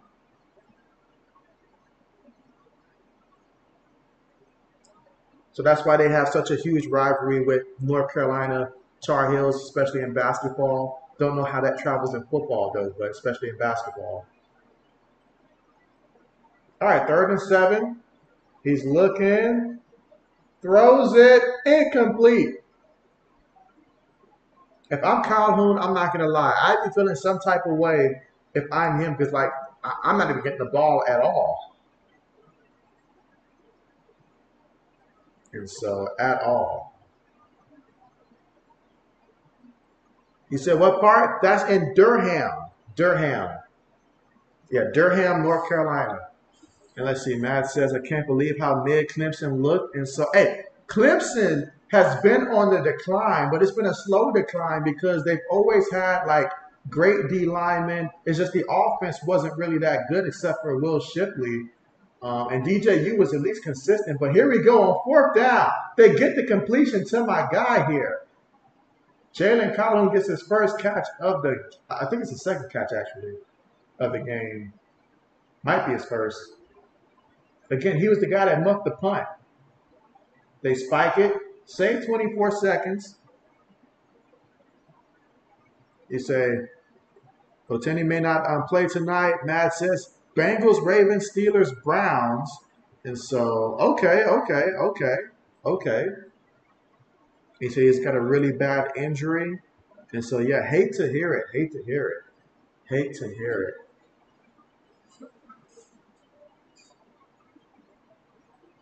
All right, we got 2nd and 10 now. 22 seconds to go here in the 2nd quarter. Let's see what they do.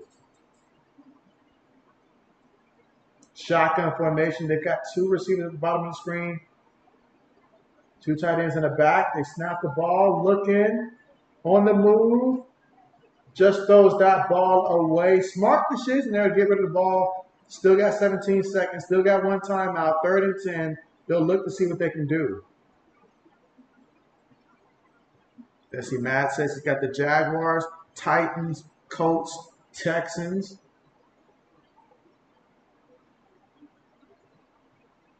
Again, this current drive right now, 11 plays, 59 yards in 1 minute, 30 seconds.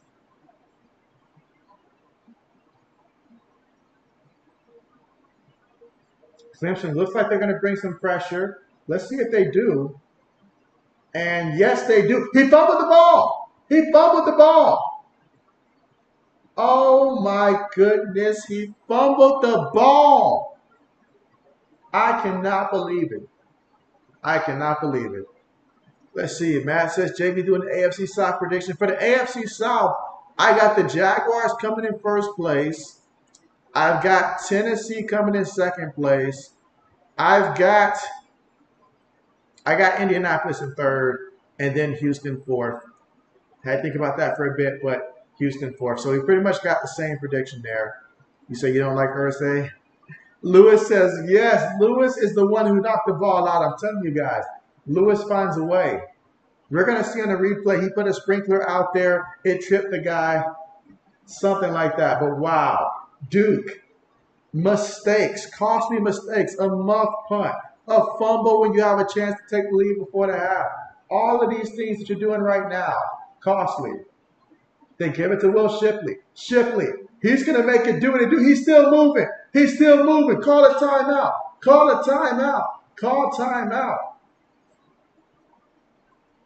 What a play by Will Shipley. This is what he does. This is who he is. He's just born that way.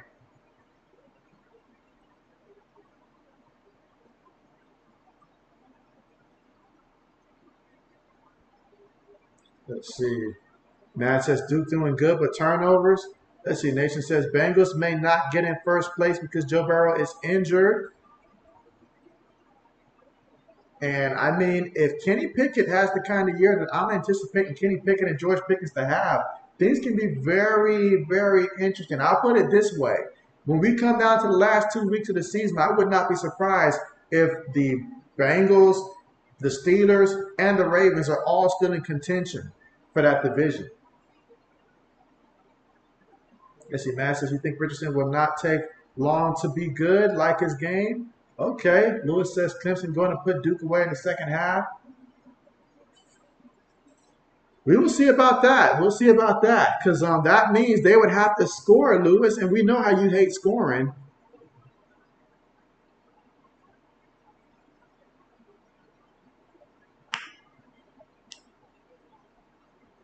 All right, so we got about 4 seconds right now on the clock.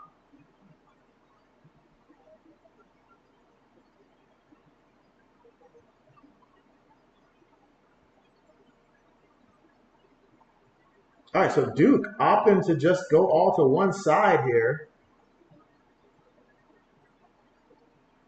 Throws it, gets the catch, and then he goes down, but too much time off the clock there, and so Duke will get a chance to receive in the second half here, but they gotta have an altar call or something. Something's going on here. There's no way you're playing this good, but you're trailing in this game.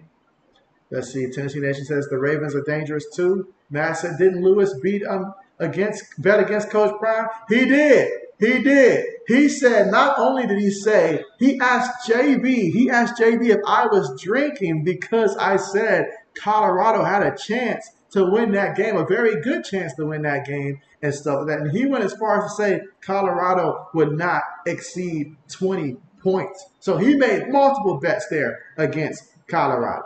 That's all I'm saying. That's all I'm saying. So he bet against Coach Prime and he bet against JB. And he found out what happens when you bet against JB. But nah, I mean, JB really it just so happened to work out that way. Let's see, Matt said, you had a friend tell you to check out Caleb Williams' Generational Talent. You can check him out. And so if you have not already, in which I did not stream the USC game last year, did I? We will stream Caleb Williams at some point during the season. I can guarantee you that. It'll probably be when USC plays a team like Oregon, maybe even Washington. It'll be one of those, like really, really big time games. But absolutely, absolutely. Caleb Williams, he was basically going to be a Heisman runaway last year and stuff like that. And so this year, extreme favor. So if you haven't checked him out, check him out. Absolutely check him out. The kid, he's great. He's great. So I second that. You said Lewis is prime time. And so, I mean, shoot, when you got what's the record now, Lewis? Like 10-2 on the stream this season? When you're out here balling like that, absolutely. Absolutely. All right, now y'all give JB a time for his halftime pickups and stuff like that. Got to see where I stand right now currently. And so the only thing I don't like right now is that Calhoun hasn't done anything. But if Calhoun can do some stuff, perhaps I'll need Clemson to come out and score early so that way Cade doesn't have to keep throwing in the second half. Let's see, Lewis says 4 baseball teams have scored more than Clemson. Ouch. All right, y'all, just give JB some time here.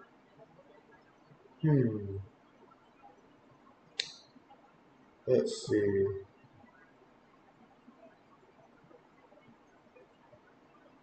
Yeah, give JB some time here.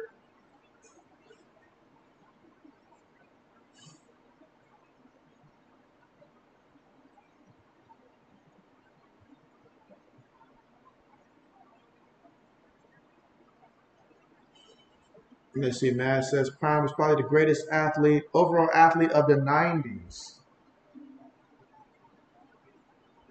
All right, let's see. Y'all give me some time here. Y'all know how JB gets with these pick'ems here at halftime. All right, gotta check the stat sheet here. But we saw a lot of things here in the first half here. But one thing I will say, that pass defense, man. Pass defense was something serious. Braden says this game is ugly. It's ugly in a sense. If you like offense, this game is ugly. But if you just like defense, like Lewis likes, then you're probably enjoying yourself right now.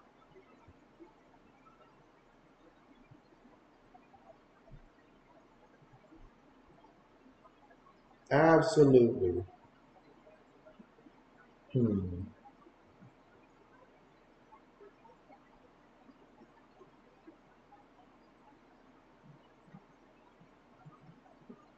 Let's see.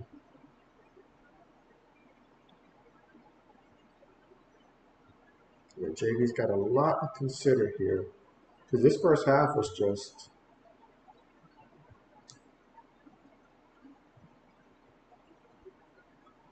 Let's see. Lewis says it's okay. I like prime time. I just put my money where I see good numbers. And so, man, I wish I had your vision. I wish I had your vision for sure.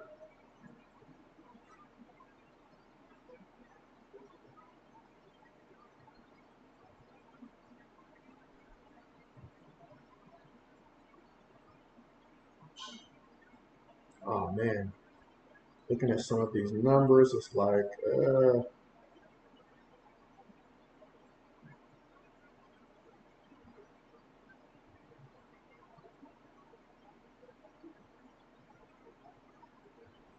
all right. And again, JB's just doing a little work here.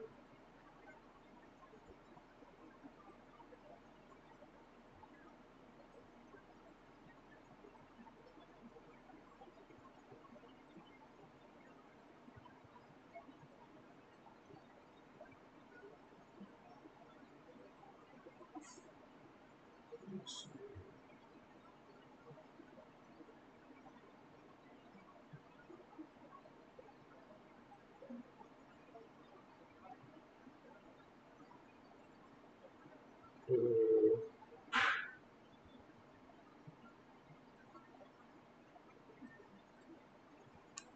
yeah, I'll go with that.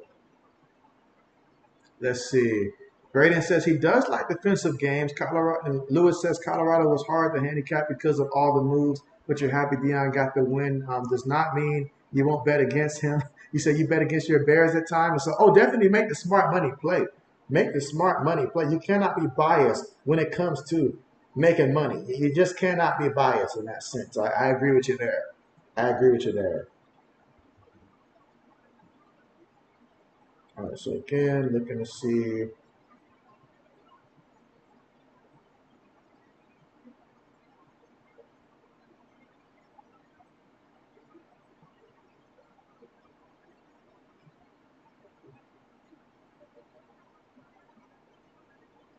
Uh, Tough decisions.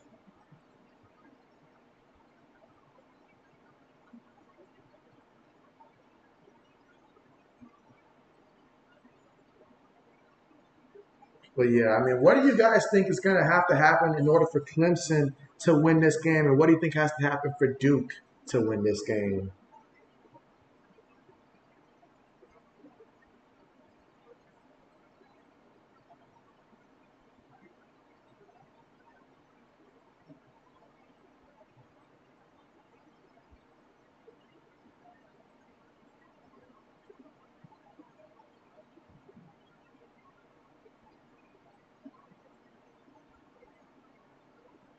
So I go with that.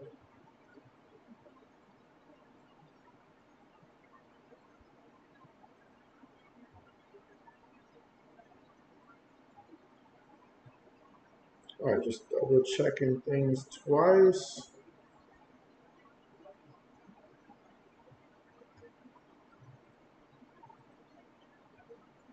All right, I think that's what I'm gonna go with here. So, all right, JB has made his decisions here, his pick'ems for this. So I'm good. Hoping for the best.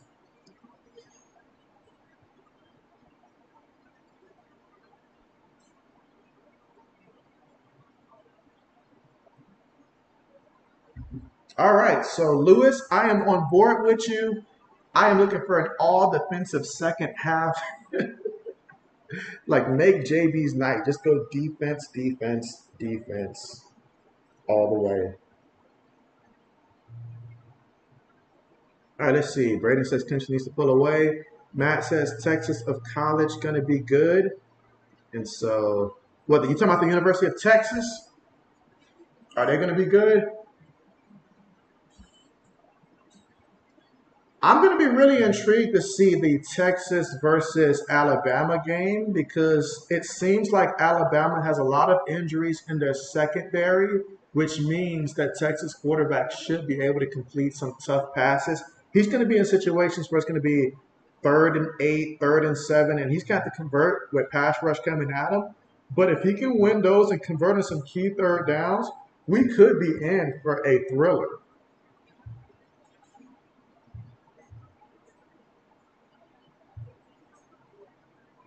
Let's see. Braden says Duke needs to not let Clemson score again, and they need to score a field goal. Oh, yeah. Let's see. Matches the Bears roster looking much better.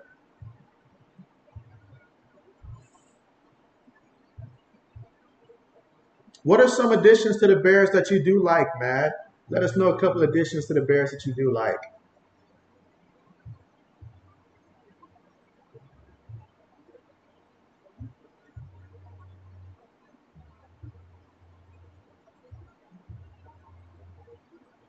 Let's see. Braden says Quinn Owers could torch them.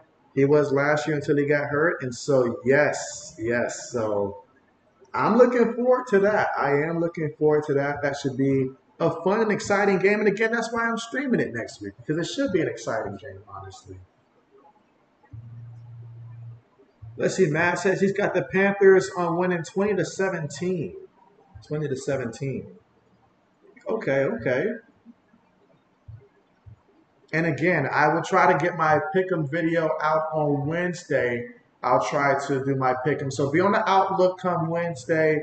I'll try to get it done before I guess nighttime because I don't know by the time I work, get off from the gym and stuff like that. But sometime before too late. So when whether it's late Wednesday or early Thursday, make sure you guys check out that video and also drop your scores on that one so we can have it officially in the chat section. So when it's going through and we're looking at, the Sunday night matchup, we can see how everybody did. So I'll be sure to get that video up there so that I should say, actually, that should be Monday night because we'll be in the middle of a game Monday night. But either way, we'll see how everybody's done. And I'll try to keep record as well. So if you guys, consistently cast your votes each Wednesday and stuff like that in terms of, who you got winning for all those games. And also include the score.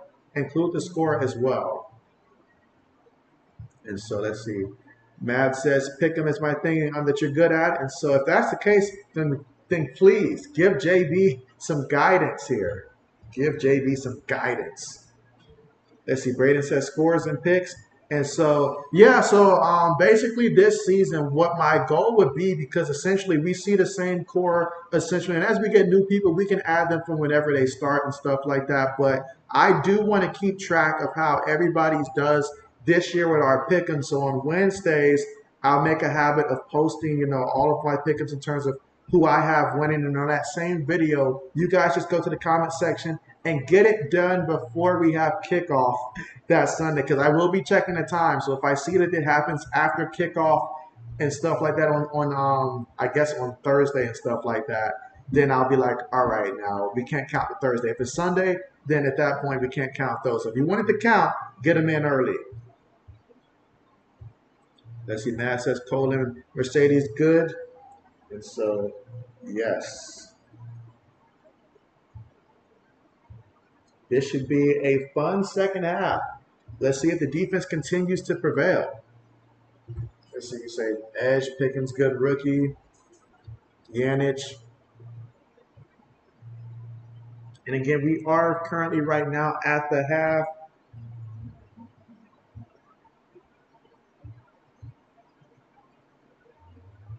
Let's see, Lewis says, are we picking versus the spread? And so some of us are not that advanced, Lewis. You would dominate that every time. So we're just going wins and losses here. We're just going wins and losses here. We're not trying to gift you that, So absolutely not. Let's see. Braden says you only got one score prediction for this week so far, and that's the Chiefs to beat the Lions 31-21. I've been thinking about my stat line because without Chris Jones there to apply pressure, I do like the combo at running back that Detroit has this season. I mean, don't get me wrong, I liked last year's also, but I do really like this year's combo as well. I think David Montgomery is going to be a touchdown machine, kind of like what Jamal Williams was last year for them, and he'll also be important in that ground game also. And Jahmyr Gibbs, they'll use him whether it's out to make catches, move him around and stuff like that. But I like that combination they got in the backfield in addition to Amari St. Brown and stuff like that. So this will be fun to watch. It'll be fun to watch. I will say that the Chiefs win. Final score being, I will say 29 to 23, 29-23. So I think Detroit makes it very exciting, but Kansas City wins with their experience and championship pedigree.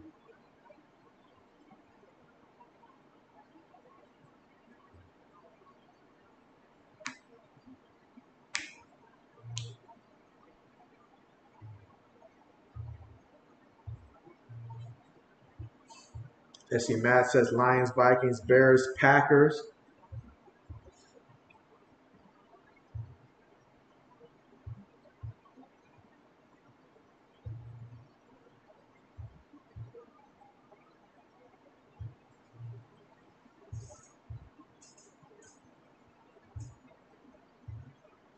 But imagine if Duke pulls off this win today. That'd be a storyline right there. That would be a storyline right there. You think about where Clemson was just 5 years ago and the hype train was real over there and what they are now, still a top 10 team, but you can tell they are fighting to hold on to that top 10 status. Let's see, Braden says, yeah, we pretty much have the same prediction for that game. You think the Lions keep it close too? Let's see, Matt says halftime is too long in college. And so Matt's like, yeah, we got to get back to it. It's like we got to get back to it. You got time to literally go down there and pick you up some buffalo wings and stuff like that. Come back, fight traffic, and then get back, have a seat, and then order you some pizza and stuff like that. And the pizza gets there before we get the second half on the way. So I understand that.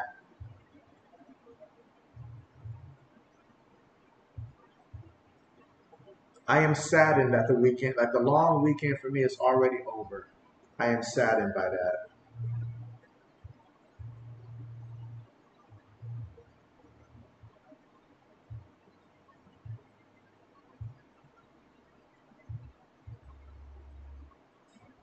Let's see, Brandon says, yeah, LOL.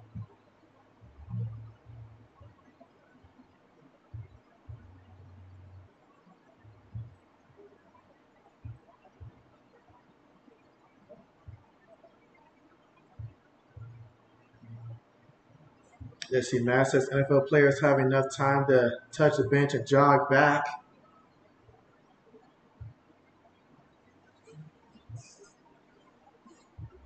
But yeah, this has been a game where mistakes have really cost the Duke Blue Devils, and that's something that's being preached right there. Like you're doing all the work, all the work. Don't gift your opponent, especially Clemson, anything.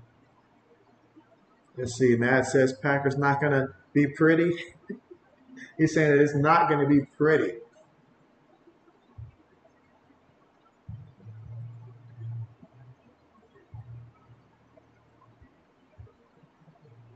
Let's see, the Raiders are playing the Broncos. I hope the Raiders go out there and win week one. I'm hoping so. Braden says how Clemson is looking right now. They could get destroyed by Florida State. And so, oh yeah, oh yeah, oh yeah. It's just so funny because I remember last year everybody kept talking about DJU and criticized him despite the fact that he was tremendous here at Clemson record-wise. Sure, you had championship expectations, so I understand that, but he was still a good quarterback, and he'd have you more than just 85 yards right now. That's for sure. Matt says true, Braden. And so at this rate, we might end up seeing Clemson versus Florida in a bowl game this year. Let's see, Braden says you disagree with that, Mike. And so, he says he disagrees with that. He's throwing out the challenge flag. Matt says the Steelers 24, Raiders 13. Don't the Steelers play the 49ers this week? I feel like we've thrown the Steelers against everybody but their actual opponent. The Steelers play the 49ers week 1. The Raiders play the Broncos, I believe, week 1. Let's see, Brandon said, DJ, you look good yesterday? Yes, he did. Yes, he did. Let's see, Matt says team rankings is his thing.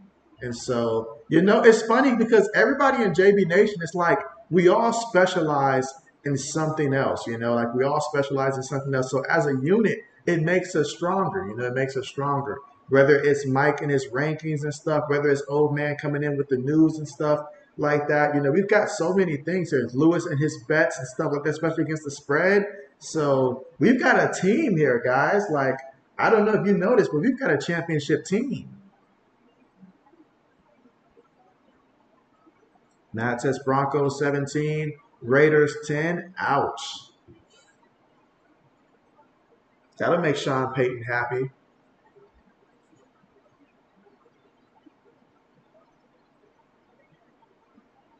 Lewis says he likes San Francisco, but do you like them week 1 against the Steelers? I'm liking the Steelers. I feel like San Francisco has shown me over the years that they're more of a second half of the season type of team and stuff like that. So I feel like that has been the case with San Francisco throughout the last couple of years there. So they get more heated as the season goes on, and that's when they catch fire towards the season. So they try to peak at the right time. Can't fault them for that. But we'll see, because I feel like Pittsburgh's going to come out strong to open up this season. Now, whether or not that lasts, who knows? But I feel like they're going to come out strong this season. Do you guys feel like there's any chance that Najee Harris could be benched for Jaylen Warren this season? Should he be? Meanwhile, second half is about to be on the way right now. JB's got to check his numbers here to see who is he rooting against and who is he rooting for. All right, so. All right, so. Let us see how this plays out here for the offense for Duke. 1st and 10. They trail right now 7-6 to start off the third quarter. And what has been a defensive game? Will that continue to be the case?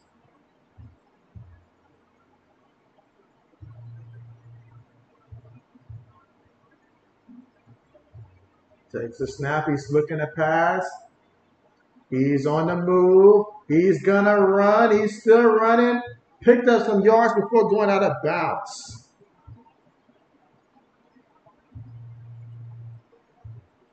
Yeah, that's not going to help JB's cause at all. Let's see. Lewis says, oh, yeah, so far you like the game. -2, but as it gets close, you'll see. Let's see. Matt says Coach Payton will very quickly tell Wilson to knock it off, play right. Isn't that the case? Meanwhile, Raleigh Leonard already with 42 yards rushing in this one. That is not good for JB.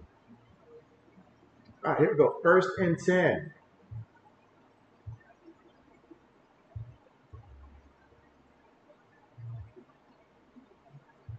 They hand it to the back, and the back. Oh, he has some room here. He's brought down. Nice pickup, though. Excellent pickup. Let's see if Clemson can generate some pressure here, though, and start getting him in the backfield. Throws it. That's going to be a completion. All right, so we're going to get about 3-4 yards away from that first down marker. And that's Calhoun with the catch.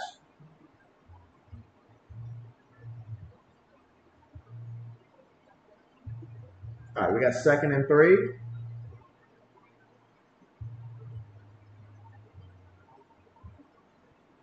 Feeds it to the back, and this time he's going to get maybe a yard on the play, and that's going to make it 3rd and 3, they say, coming up. Let's see, Matt says Duke looks positive, not nervous, aggressive. And so, yes, I'm noticing that too. it's like a steady calm. Like, like we've been here before. We are not nervous. We're composed. We believe that despite all the mistakes, we believe if we keep on, things are going to happen. All right, here we go. 3rd and 3. Shotgun formation, ball at the Clemson 44-yard line. Back goes in motion. He's looking. He's going to try to keep himself here. And he's still on his feet. And oh my goodness, look at him go. He is still going, gone into the end zone for a touchdown. Well, that destroys JB's pick'ems. So, 44-yard rushing touchdown.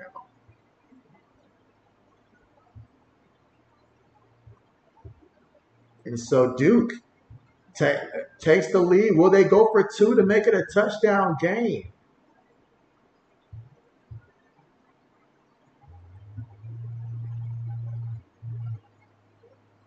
Well, that's done.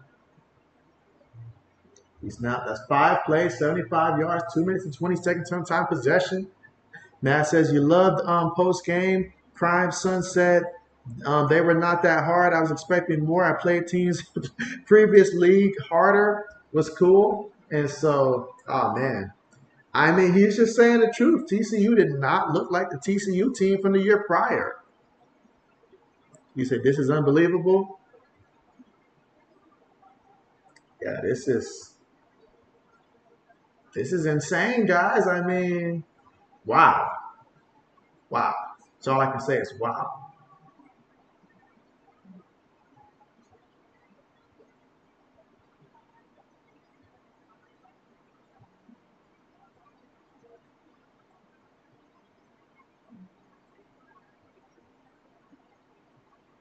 Who would have thought?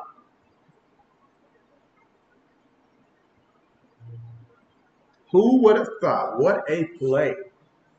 All right, so we got 11 votes in right now. 82% believe that Clemson will win this game, but yet you look at the scoreboard and it is Duke that has the lead right now. They're going to opt to go ahead and kick the extra point. All right, so Duke takes the lead here 13-7. That's how you come out in the second half and make a statement here. Let's see. Matt says Clemson, how the mighty have fallen. Matt says Watson and Trevor be like, right?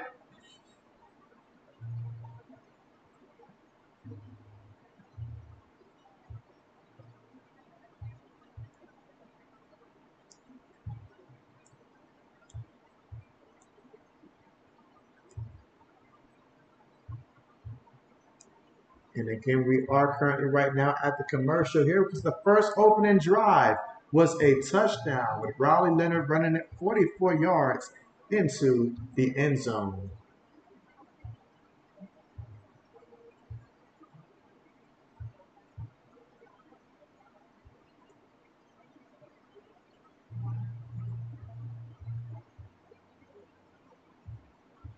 I will say that though, that's not something that you see every day when I think of a Clemson team getting beat, like getting gashed like that on the ground. Like insane, insane.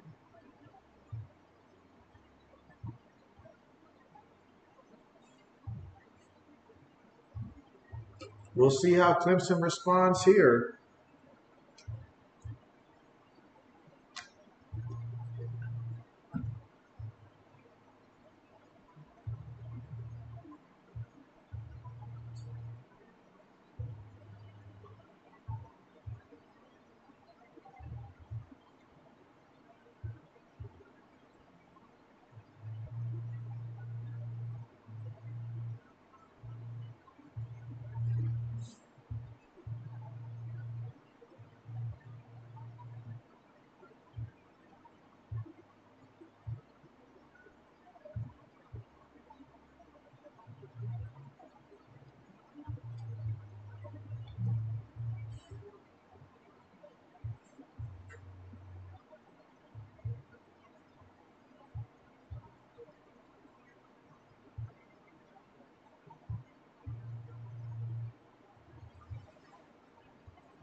A big play like that by Duke, just wow.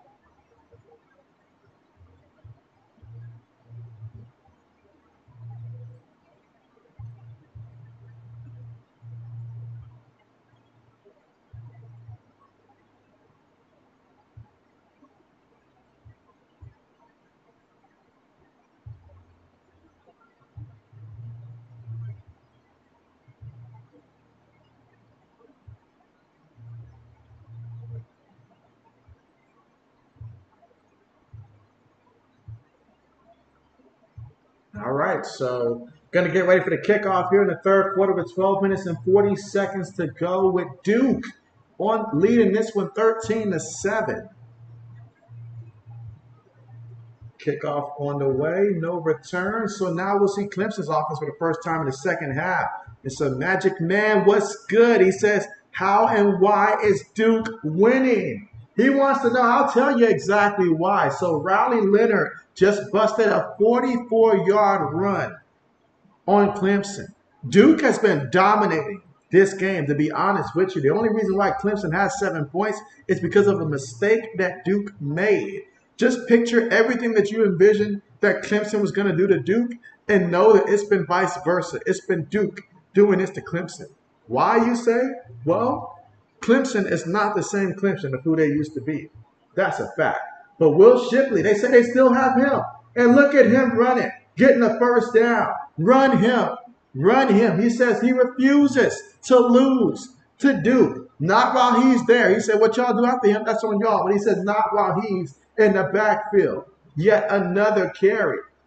And another first down from their own 35-yard line. This time, they're going to hand it to the other back. Look at him. He's gashing through the snow, basically, minus the snow. But look at him go. Excellent pickup here. I mean, why pass the ball when you can simply just run it? Just run it. Let's see, Magic Man says, does Duke think this is basketball? This isn't their lane? Maybe they never got the memo. Maybe they never got the memo. All right, here we go. 1st and 10. I say just keep running it. And that's exactly what they do. Once again, nice pickup there as they are trying to look for Will Shipman, who's got 75 yards in this one off of 12 carries. So now we're starting to see these big plays take off now. I would continue to keep running that ball. There's nothing that indicates that we should stray away from that. 2nd and 4. Quarterback's going to keep it himself here. Quarterback's going to run. And, oh, he got hit down at that 1 yard line, but it's okay. It's okay. He says, I don't care about that. He says, hit me all you want. Hit me all you want. All right, so we got a little 1st and goal here. Now let's see who's going to keep the ball here on the ground. Oh, man, they're going to that's going to move them back. That's going to move them back. Magic Man says, who's my NFL team? My NFL team is the New England Patriots. That is my NFL team, the New England Patriots. So we got a false start here on the offense. They got a little excited there. I can't blame them. They got a little excited. They finally saw a little bit of offense there. That'll make me excited too. But you got to remain disciplined there. Got to remain disciplined. So now we got 1st and goal. So now we've got some decisions to be made. Now would probably be a good time to maybe pitch it out to Will and let him finish it in there in the end zone. If I'm calling the plays. But here we go. 1st and goal. Receiver goes in motion. He's going to keep it himself. And he stumbled backwards. What is he doing? What is he doing? Give the ball to the back. Give the ball to the back. Trying to hog the glory. Give it to the back. Magic Man says, oh, no, not the Patriots. And so you better believe it. You better believe it.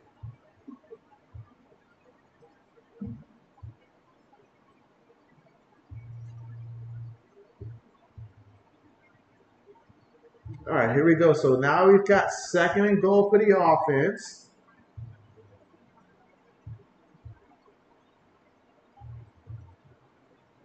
He's moving. He's looking. He throws it. Incomplete. Incomplete. So we got 3rd down coming up here. 3rd and goal.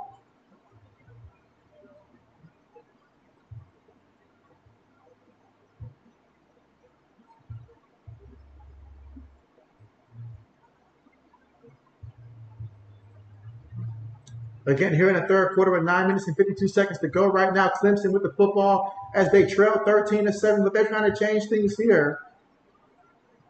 Looking, he's going to run. And he takes on the contact there, but oh man, he's more than 5 yards shy of getting there.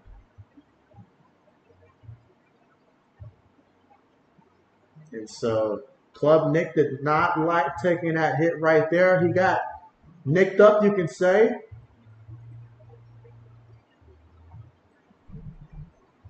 Let's see, Magic Man says, well, they have been the Dolphins' nightmare for the past couple of decades, but at least the Packers beat the Pats in the Super Bowl. And so that was an unnecessary shot right there. Very unnecessary shot right there, you know.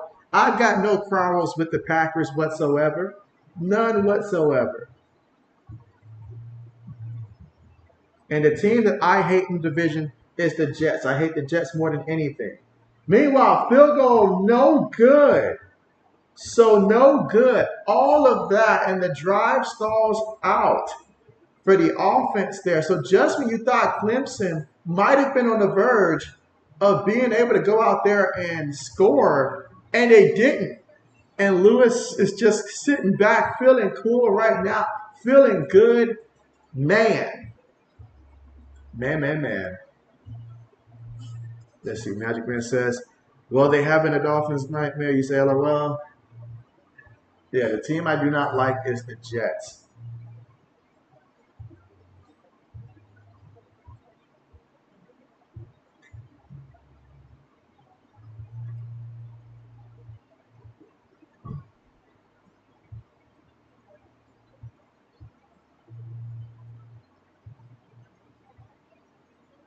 All right, so now after the missed 23-yard field goal here, we'll get to see Duke come back out there, and you say we can agree on the Jets. Cheers. And so, yes, something we can agree on right there is that we don't like those Jets at all. At all. And I think that what elevated them to my most hatred team was during Rex Ryan's time there with the Jets. It really irked me so much during that time period there. And so my dislike, it's one thing when you lose in the division and stuff like that. Like when we lose to Buffalo, it's like, well, we've dominated Buffalo for a while back then, so that's just life. You move on. Hopefully we get them next time. Miami has done it so much, it's like, okay, we go back and forth with them and stuff like that. But when it's the Jets, it's like, just don't lose to them. Just don't lose to the Jets. I'm sorry, just don't do it. Don't do it. That's when it's like, all right, turn off my phone. I don't feel like checking my phone that day if it's the Jets. Just absolutely.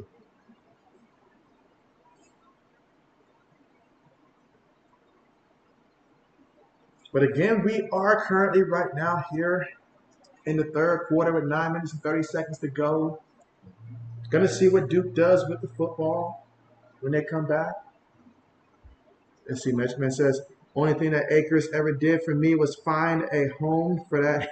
If you say Deeper Rogers. And so, absolutely.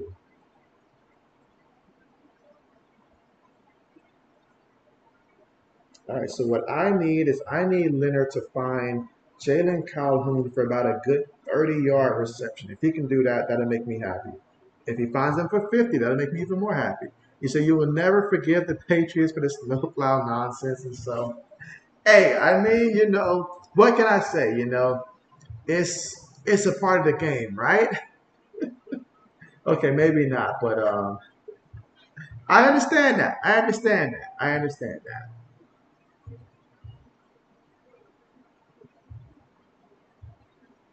You say you put just how did they become acres, LOL? And so I was trying to piece it together. I was like acres. I was like, all right, I'll just let that one go. All right, here we go. Leonard throws it. Incomplete. Intended for Calhoun. 2nd and 10 coming up.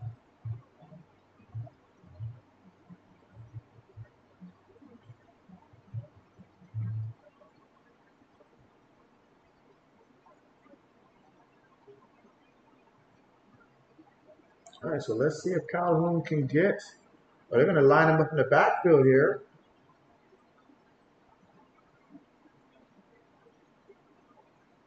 Quick pass is looking, throws the other way, gets the catch.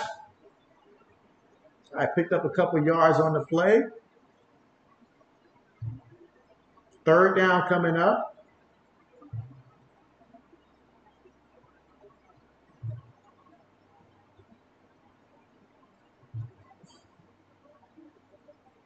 You say, LOL, no, it's not. Who uses the snowplow? Well, let's just put it this way. There's a reason nobody else does it, but you got to give us creativity points, all right, for that. So it was all about the creativity. Throws it. Incomplete. He just can't throw it to him. He just can't throw it to Calhoun. Like, what's going on? Like, I'm frustrated for him. And not just because I took the over on him today either. But that's frustrating right there. Like, how many times are we going to miss on getting JB what he needs? Fourth down coming up here. 4th and 7.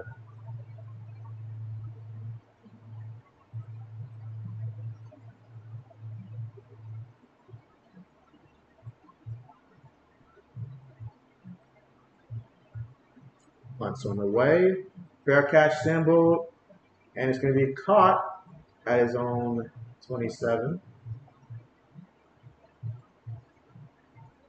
You say, why do Patriots always sus with the rules? And so, hey, it's all about how you interpret the rules, all right? You know, the world isn't always, white and black. So there's plenty of colors in between. So sometimes when it comes to the rules, I can understand why sometimes, things look like how they look, But I will say this, though. The whole, and I hate bringing it up there, but the whole Deflategate, that wasn't on us. That was the managers. That had nothing to do with us as a team. That was just a couple guys who made independent football decisions on their own.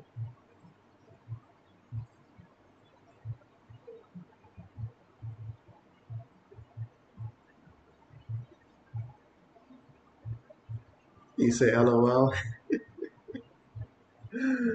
Oh, shoot.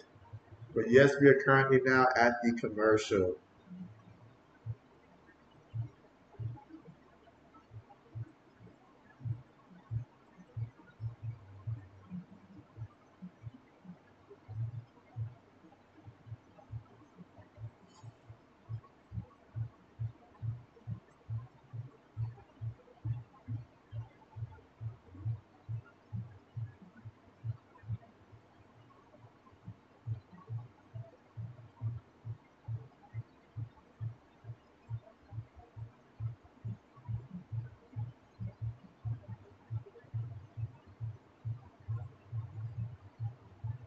You say all the hype for the Jets and they're going to finish last in the East. And so I feel like they love to get hyped over nothing. So it's what they do. It's what they do. So it just makes it a lot better to see them stumble. It just makes it a lot better to watch them actually fall once they got their hopes up. And so Rising Rhino, what's good with you? You say, what's up, JB? And so, hey, what's up right now is the Duke Blue Devils out here winning 13-7. Who would have thought about that? And you say, Rising Rhino back in the house. And so appreciate that. Appreciate that. You've got to be tired from all your streams. How many streams did you do today? Did you do like 3 streams today? Like, that's a lot. I'm not going to lie. That is a lot of streams in one day. So I don't think that I have never done 3 streams in one day. The most I've done might have been like uploading 22. I think 22 is the most videos I did in one day. There might have been one time where maybe I've done more than that back when I was first trying to get to that first 1,000. But in terms of streaming 3 times in a row, I just don't have the time or that kind of strength. So shout out to you. And you said 3 streams a day. And so, oh man, how many times do you typically stream in a week? Typically, because that's a lot. That's dedication. That is dedication. So yeah, busy day for sure. Busy day for sure. Let's see, Magic Man says, the rhino that doesn't sleep at all, at all, at all. I mean, my man's out here getting about 65 carries a day out here. And so in the zone, what's good with you? What's good with you? How are you doing? And you say, my guy, what's the deal? I'll tell you what the deal is. And maybe you can make it make sense But right now, we've got Duke beating Clemson 13-7, and we're trying to make it make all kind of sense right now. How can that be? How can that be? But yes, so let me know in the zone, how are things going with your channel right now? How many subs are you currently at right now, and how's that going? I know that you're getting some momentum there with your channel, so it's growing quickly. It's growing quickly. Here we go, 2nd and 3. And so he opts to scramble. Good decision. He slid that time. And that's what they're going to have to do because, quite frankly, they're more effective on the ground than they are passing the ball right now in this game. And quite frankly, they're just going to have to just keep sticking with what works. If the ground's working, why get away from it? And look at that. Will Shipley up the middle, picking up 9 yards on the play. Okay. 2nd and 1 coming up. And they're hurrying up to the line. Makes the pass. Gets the first down at about the 44-yard line now. Let's see. Ryzen says you're at 810 subs now. Hey, that's what's up. That means you had a lot that came through during the last couple of streams during the Canadian Football League. So that's what's up. That's what's up. And you say, well, now that the NFL is starting, you'll be doing like 10 streams a week, it seems. And so, hey, shout out to you. Shout out to you. Absolutely. Yes, during my grind, I was dropping I was more so doing it during the off season was like my busy period when I first got started with a whole ton of videos and stuff. But look at Will Shipley. I can't even speak, and my man is out here carrying the rock. I mean, he's got to be at almost 100 yards if he's not already. He's got to be there at this point. Big time game. And that's a first down. And Will Shipley's like, feed me. He's like, feed me. The run game has been there for Clemson. They just got to keep utilizing it. Yep, he is at 100 yards rushing in this game. Let's see, Lewis says, picked up Iowa versus Iowa State, the under at 40. Okay. Let's see, Magic Man says, all I can figure out about Clemson is that they have lost more players to the NFL than they have brought in. Seems to be a big talent drop off. And so I will say that from my evaluation of Clemson, I mean, after they lost Trevor Lawrence, it was evidence that that offense took a major drop. You think about guys like him, Justin Ross, all those guys, all they had left was Will Shipman. And DJU was pretty solid. Like, when I say solid, I mean he's going to go out there and win the games you're supposed to win. You wouldn't be in this mess with a guy like him, but he was not going to get you a championship either. So Clemson fans wanted a championship quarterback, but they're not a dime a dozen. I mean, they're like, hey, like you're barely going to find a guy that's going to come out there and be like Trevor Lawrence. So that's a lot of talent has dropped, especially on that offensive side of the ball. Like, that goes back like a couple years now. But they always had a strong defense. You could always count on that strong defense. And so that is what's kept them, because they have the size and stuff like that still that you need to compete against the big teams. And plus, not to mention the ACC, it's not exactly the SEC out there, so that helps. Here we go, 1st and 10. He throws it, gets the completion, all the way down to the 7-yard line. So that's a catch by Brown right there. Now we got a 1st and goal situation. So Klubnik getting the pass there. 1st and goal.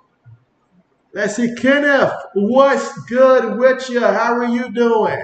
And he says, hey, my friend, how are you doing tonight? And you say you're doing good. I am doing great. Thank you for coming through. Hope all is going well. So we got 1st and goal here. He lost the ball. He lost the ball. Does Duke have it? Does Duke have it? Oh, man, he lost the ball. They're still trying to determine who has the football, and down there at the bottom of that pile, one referee is signaling that Duke has the ball. So a turnover that actually helps Duke this time. How about that? Braden says he doesn't think that DJU was the problem and stuff like that. And so, hey, I've seen quite a few quarterbacks now. I forget the other guy, the one who transferred to Mizzou and stuff like that. But Clemson has had, I'll say, good to great quarterbacks, you know, outside of obviously Lawrence being on that elite level, but they were not satisfied with the good to great. So this kid better tighten up because it won't be long before the fans want to replace him if this offense continues to sputter the way it is right now.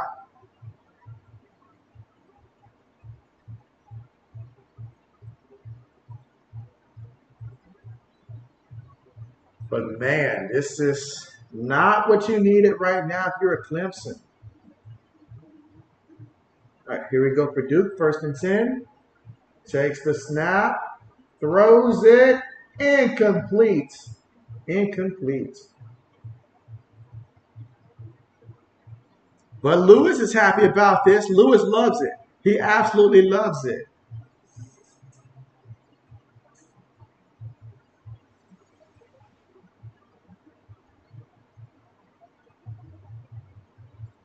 All right, so second and 10. Again, third quarter with 5 minutes and 14 seconds to go. Calhoun goes in motion. They're going to feed it to the back, and the back, run it. And he's going to be about a yard shy of that first down marker. And that was Moore on the carry. He wants more. And so Ryzen says, whoop, whoop. You say, how long have you been doing all the streaming business? And so I started, let's see, I started December, I believe, of 2021, or was it 2020? I think it was 2021, December of 2021, if I'm not mistaken. I think that was the year, if not in the year prior. So about 2 years, almost getting closer to that 3-year mark. So it's been about a solid 2 years.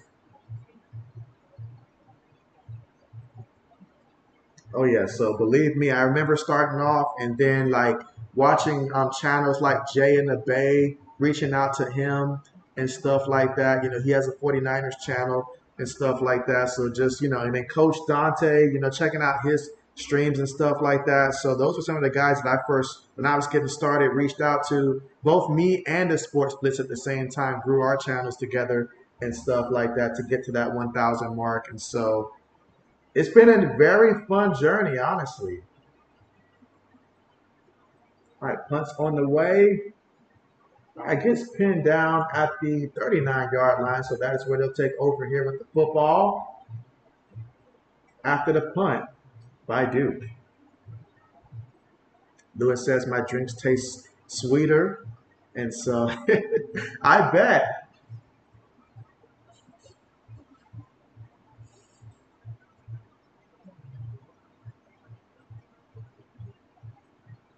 And again, we are here in the third quarter with 4 minutes and 35 seconds to go.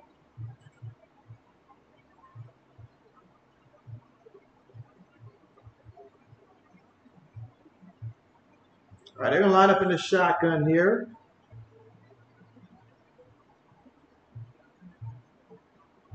Throws it. It's going to be completed, but he's going to lose a couple yards on the play. Second and 12.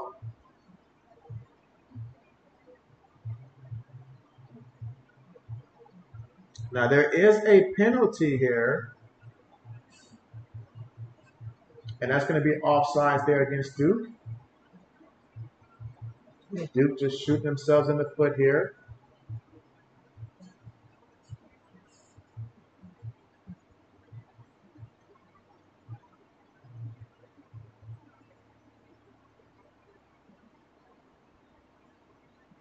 All right, here we go. First and 10.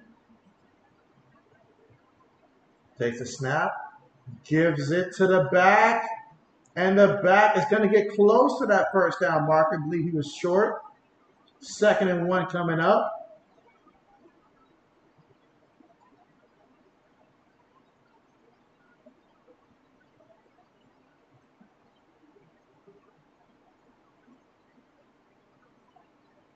See, when you have a defense that's kind of like Clemson's defense, or even how Duke's defense is playing right now, but especially Clemson's, it allows you to get away when your offense has been struggling the way that Clemson's offense has been today.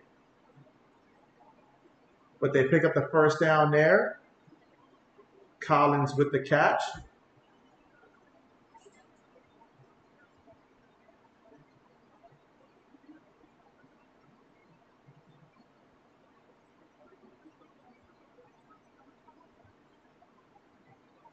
All right, here we go. First and 10.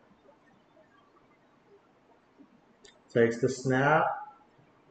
Feels the rush. He's running. Throws that one away. Second and 10 coming up.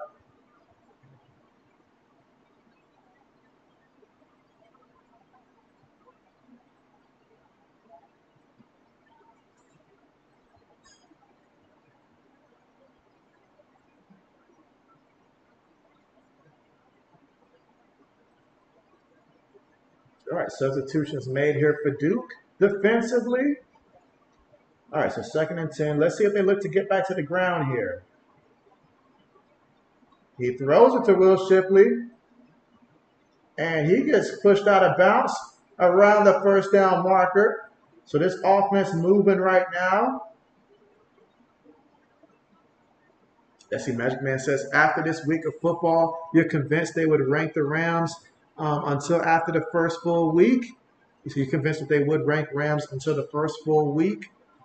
And so, let's see. Ryzen says, what do I usually stream? So usually what I stream, depending on this time of the year, is, especially this time of the year, NFL and college football. Those two get priority right now until we conclude with the college football season and NFL season respectively. And then from there, I will switch over to college basketball around the time where we get closer to March Madness and stuff like that. So typically when we're playing conference games, March Madness, I turn my attention there. And then after that, I will finish out with the NBA season. And then during the off season there, we'll have periods where we cover the draft. We also do the CFL, USFL, XFL. And so those are the things that I typically cover. So generally, anything that's football and basketball related typically. Let's see, Magic Man says, you've gone stupid tonight and cannot type. Hey, I feel you there. I feel you there. I feel you there. Second and 6.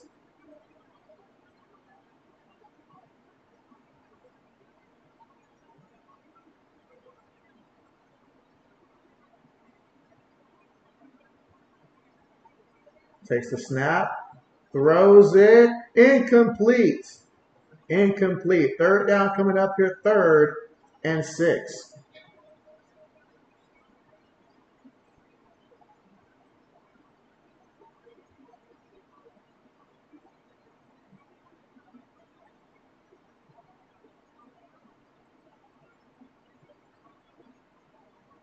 All right, so we got 3rd and 6 here. Let's see what happens. Ball is at the 27-yard line here for the Duke Blue Devils. I'm sorry, their 27-yard line, but Clemson with the football here. 3 receivers at the top of the screen, 5 seconds on the play clock. Pressure's coming, so he throws it, and that's going to be a catch. Shakes away from the defender, falls down at about the 12-yard line, and that's going to be a first down for Clemson.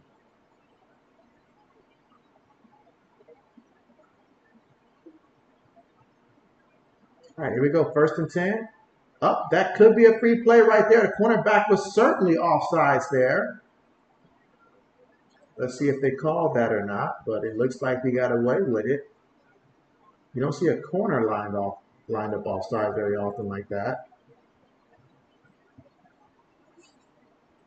Oh, okay, so they got him. They got him. I was about to say, I cannot be the only one that's seen that the corner was clearly, blatantly offsides.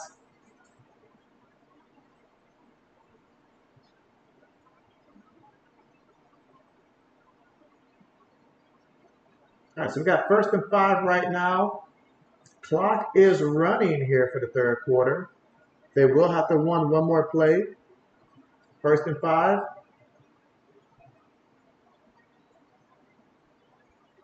Now, they fumbled last time they were in this territory. And so quarterback opts to keep it himself here. And he's going to pick up the first down. First, I was about to say he should have gave that one to the running back, but he opted to keep himself there. But picked up the first down, and now 3 quarters are in the books. So 3 quarters in the books.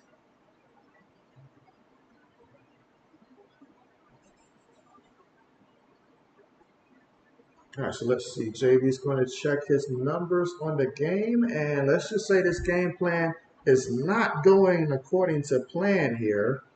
I mean, I got the overcorrect for Will Shipley. That's great. He's got 104 yards. I still need Jalen Calhoun to get me about 30 yards receiving for Duke. I still need Raleigh Leonard to get me at least another, I'd say like 37 yards passing or something like that. But Cade Klubnik, I took the under for him when it comes to pass attempts. Don't know why I did that, but 35 pass attempts. I didn't think that he was going to have to pass in the fourth quarter, and it looks like he's going to have to pass here in the fourth quarter. So JB is not too excited about that. But maybe if they score here and have the lead, maybe that might change something. Let's see. Magic Man says, random question. Tecmo Super Bowl or Madden? Give me that Tecmo Super Bowl. Give me that. Give me that.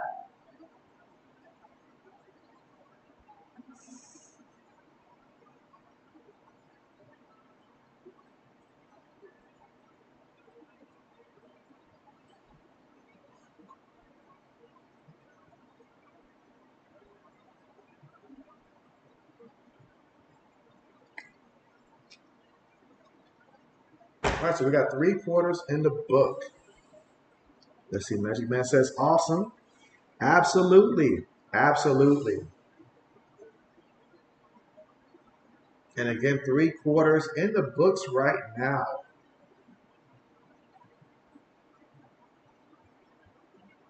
At the end of the third quarter.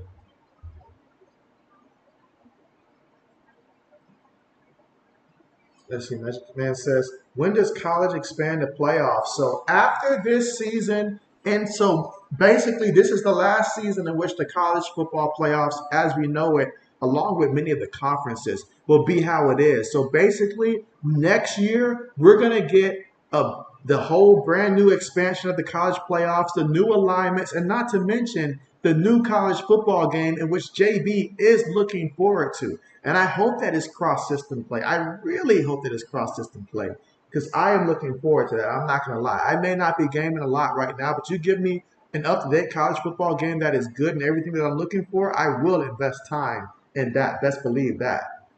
Best believe that.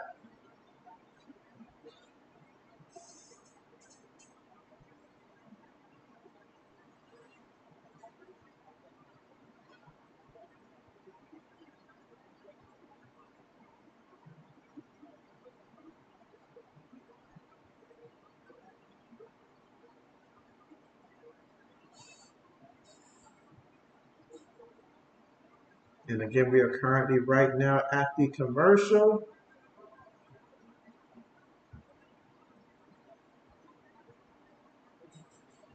You say you're so looking forward to the new NCAA game. You can only play NCAA 14 so many times, LOL. And so, hey, I feel you there. I feel you there. I do. And I do hope that someday we are able to get college hoops 2K basketball as well. I would love to have college hoops 2K basketball return. I mean, they were very in depth there. Just give me better graphics, and I am happy, happy. So that is what I am hoping for as well. Give me my college games back. 2nd and 1 here for Clemson. They are 6 yards away from the end zone, but they need 1 yard for the first down. They're going to hit him to the back in the back. He's got a lot of room. He tries to keep his balance there. He's just shy of getting in the end zone. I say you hurry up right now. Hurry up and quarterback sneak it. Quarterback sneak it, but hurry up, get to the line up, and just flat out impose your will. Let them know that we're bigger, and we'll get it. Oh, he fumbled it again. He fumbled it again. I cannot believe what I am seeing right now. I cannot believe it. Are you kidding me? Again, I mean, they are the ball's popping up more than a popcorn machine from the 80s right now. This is just wow. Wow. I am wow. How do you lose the ball? That's why you give the ball to your best players like Will Shipley and let him seal the deal.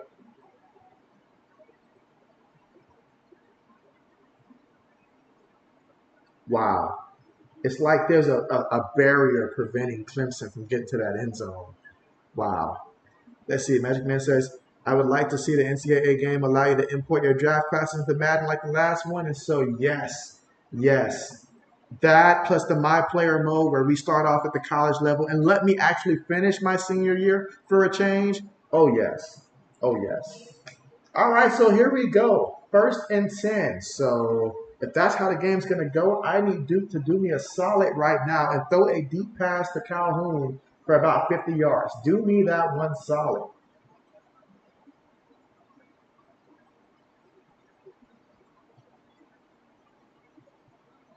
Here we go, first and 10.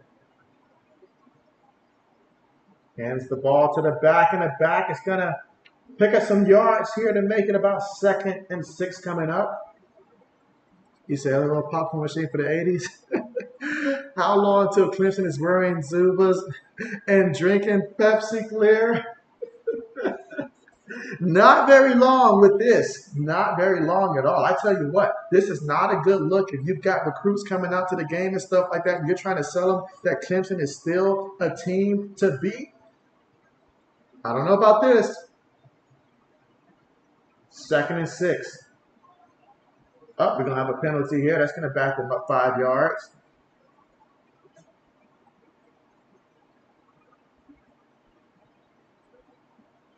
Ball start.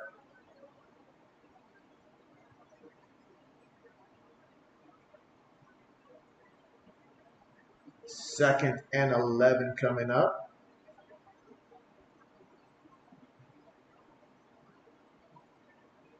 But what a massive mistake that we've seen there. 2nd and 11. Shotgun formation here. Clemson's 34-yard line. Come on, just take that touchdown strike to Calhoun. Just do it. Runs the screen. Gets it to the back. And the back. Doing a tremendous job taking out the 21-yard line. Okay. Excellent job calling the screenplay on that one.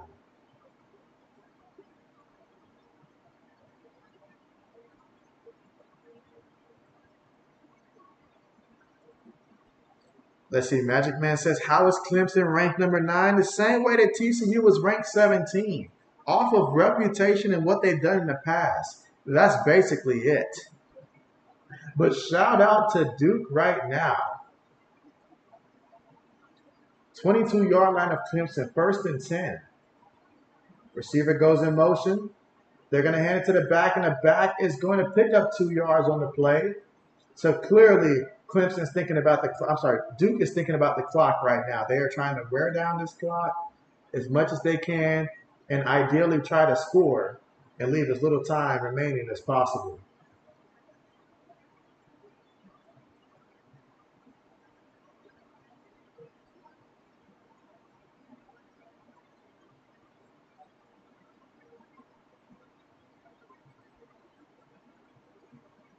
Going to go 5 wide.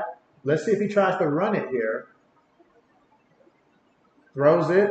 Gets the completion to Calhoun. That's about 9 yards on the play, 8, 9 yards. 3rd down coming up.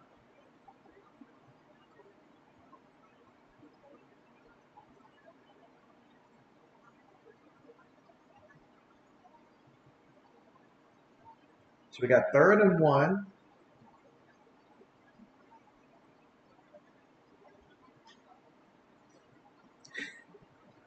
But yes, how is Clemson ranked number 9? That will be a discussion for sure after this game concludes. They're going to hand it to the back, and the back still stumbling forward here. So we got 1st and goal.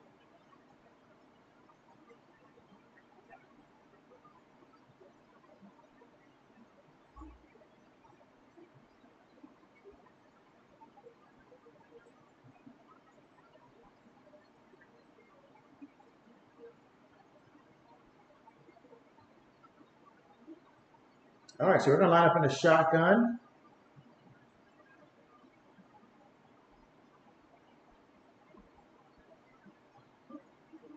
Hands it to the back again, and the back is going to take it in there for a score, and that's a touchdown for Duke. So, how about that? Let's see, you say this is why nobody should be ranked until after week 1. Let's see, Brandon says, I can't believe Duke is still winning. Believe it. Believe it, Brandon. Things change so much from year to year. Things are different now. This is huge for Duke. This is like, I don't know how many years I have been waiting for Duke to pull off a W like this against Clemson. Waited for so long for that to happen. All right, so we got a 2-point attempt coming up here. 5 wide.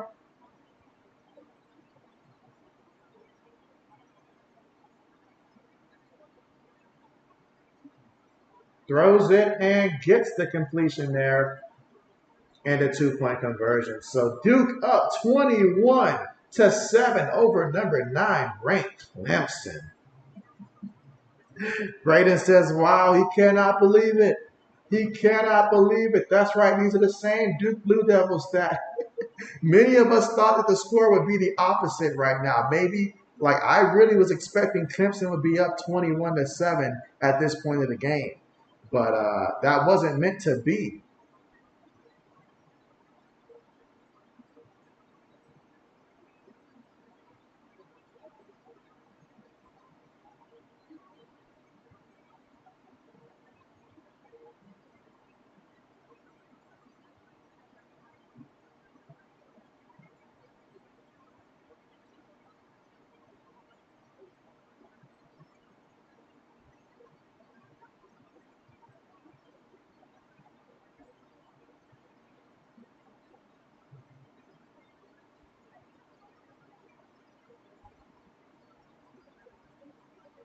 Yes, but fourth quarter now, 10 minutes and 33 seconds left to go. So you know what that means for Clemson. They're going to come out looking to try to move the ball quickly.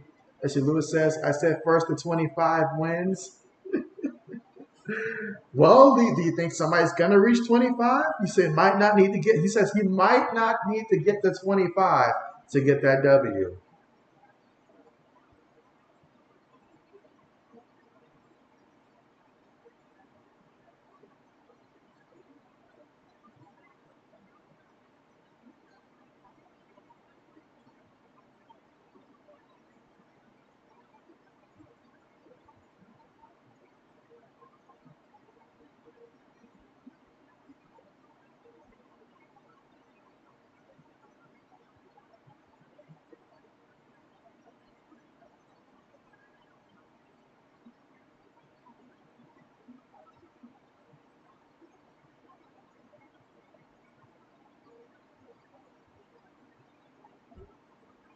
And again, just a reminder that the next live stream is going to be on Thursday, guys. So that's right, the NFL opener between the Kansas City Chiefs and the Detroit Lions. And so if you like offenses, make sure you show up because we have the potential here where if both of these teams get hot like they potentially could, it could turn into a high-scoring game. I don't think it'll turn into too high-scoring of a game, but they certainly have the potential and stuff like that. But since it's the opener, guys got to get, that chemistry going.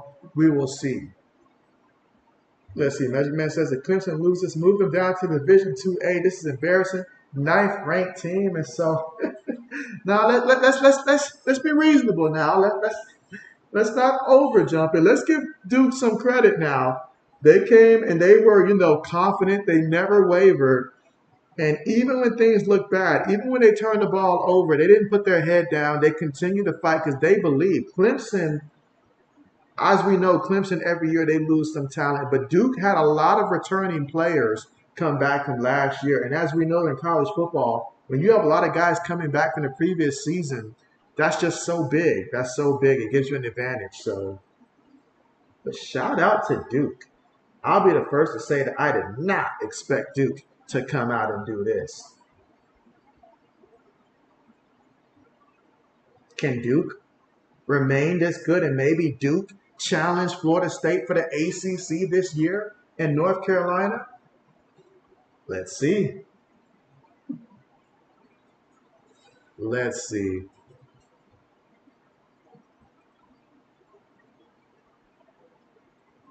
So a team that's done a great job running the ball is going to be forced to have to pass the ball here. They throw it to Will Shipley, and Shipley picks up the first down.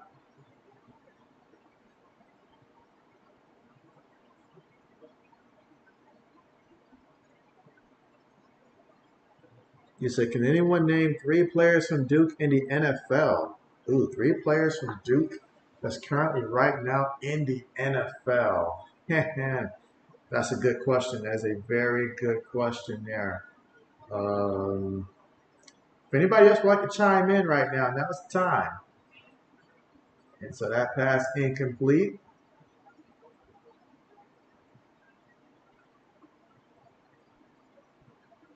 Yeah, if anyone else would like to chime in right now, now is the time to do so.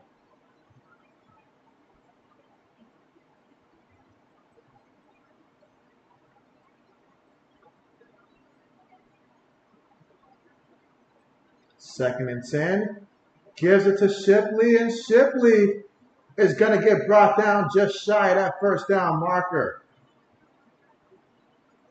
But again, that ground game has just been a safe haven for Clemson, but now they can't do it. I'm trying to think because I know that for Duke, like I'm pretty sure I've kept up with a couple of their running backs, but I don't know if they're still in the NFL. And I've forgotten their names.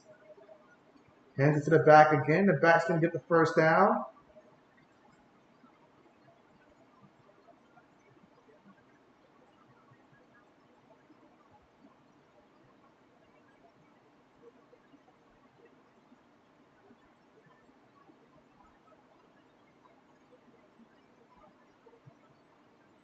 Looking to pass. Throws it. Incomplete. Almost picked off. Almost picked off.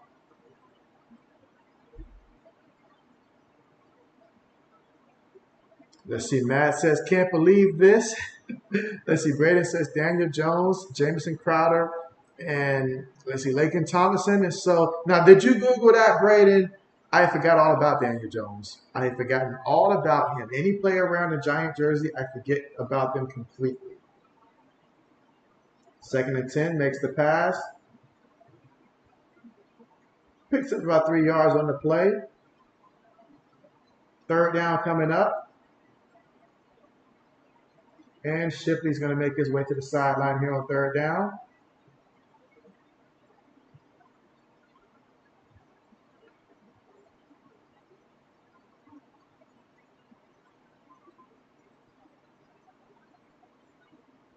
Let's see. Braden says, I didn't. All right, here we go. 3rd and 7. 3 receivers, 1 tight end, 1 back. Shotgun formation.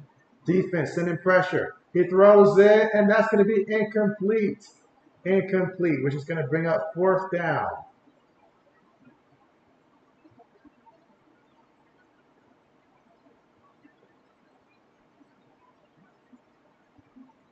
So great job there by the defense.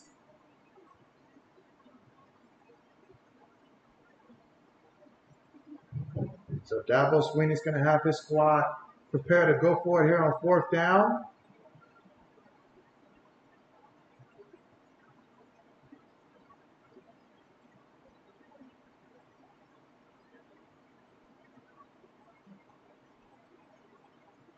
Bringing the pressure.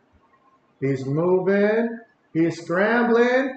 And, oh, he got hit there while he slid. That's going to be a penalty right there against Duke. You just can't do it, son. You just can't do it. And so you say Daniel Jones, you completely forgot he went to Duke. And so, yeah, I totally forgot about that. Forgot about him. He was not on the mind at all.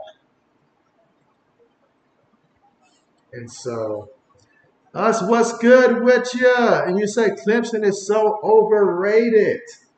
And so, Yeah, Duke is definitely taking out that inflation for sure.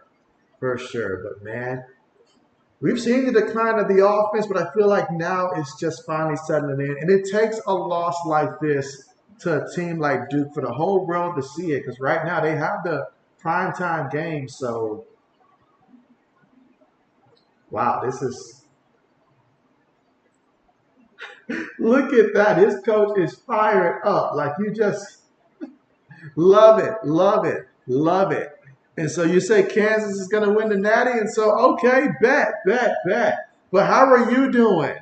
How are you doing? And they're going to call that targeting call on him. And so, yeah, you hate to see that as a coach right there. You're doing so well. A targeting call when you're up right now, 21-7. Just go out there and just keep doing what you're doing. Play smart out there, but you don't want to have something like that happen. You certainly don't want to have that happen.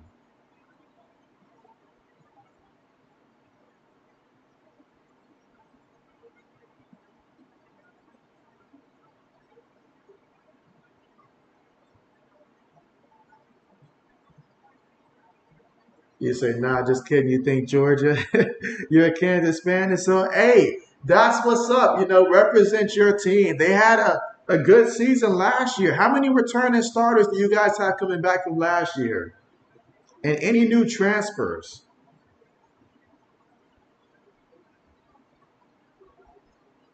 And so you said you're going to subscribe. And so, hey, I appreciate that. I appreciate that. On this channel, we're going to be covering, obviously, college football. We'll continue to cover that. We'll be covering the NFL. So the next live stream that I'll be doing will be this upcoming Thursday, the Chiefs, the Lions. So if you have some time, feel free to come through and join JB Nation here for that one. It will be a great one for sure. If you got any fantasy football leagues that you're in, let us know about your team as well. Give us updates as the game going on, what you need to happen, and all like that. Whether it's that you're taking, like picks, whether it's prize picks, underdogs, whatever it is, we love to discuss that stuff here. Let's see. Magic Man says if Georgia does three-peat, it'd be the first time in 87 years a team did that. But honestly, Magic Man, if we're being real, like who's gonna beat Georgia? Who has the best odds to beat Georgia this season? That's the question I'll leave out there. Realistically, who has the best odds of beating Georgia this season? Now, again, I don't know how Georgia looks in terms of their quarterback play and stuff like that. I didn't watch their opener game. There wasn't a need for that, but absolutely. Let's see. You say we got Jalen Daniels. He's a stud, and so okay. What position is he, and where is he from? Yeah, what position is he? I might need to look him up real quick. But yes, nothing like having a brand new football season, college football, NFL starting, fantasy football for those of us that play fantasy. It is great. It is great. And you say Brock Bowers is him. Absolutely. Absolutely. I see the comparisons that he get, and he lives up to that. I mean, the kid's a beast, and he's going to be featured a lot. A lot. You say our running back probably will be drafted. His name is Devin Neal. Okay, Devin Neal. I'll keep an eye out for him. Devin Neal for the Jayhawks. Okay. You said Kentucky is handling Georgia its first loss. And so, okay, okay. Now, I have to be very careful when I pick a game to stream that Georgia is playing because if I pick the wrong game, it can turn into a rout. It can turn into a rout. I think last year I streamed the Georgia-Oregon game, I think. And let's just say that game got out of hand. It got out of hand very fast. He said he's a quarterback and he's from Kansas. And so, okay, okay, nice, nice, nice, nice, nice. How are you guys feeling about the conference realignments in college football and stuff like that? How do you guys feel about that with all the changes and stuff? I mean, you think about all the rivalries and stuff. It's going to be a lot of changes. A lot of changes. Let's see. Patrick Man says I almost said Magic Man. Magic Man says that he's a Badgers Hurricane fan, and you've seen a national championship since the early 2000s. And so it's been a minute now. It's been a minute. I will say that. It's been a minute. Absolutely. My father is a Hurricanes fan also, so I know he's been waiting on that. I was like, you guys haven't been the same since that loss to the Ohio State University in that championship game. But what can I say? What can I say? But yeah, this would be a. Now it is 21-7 right now. 21-7.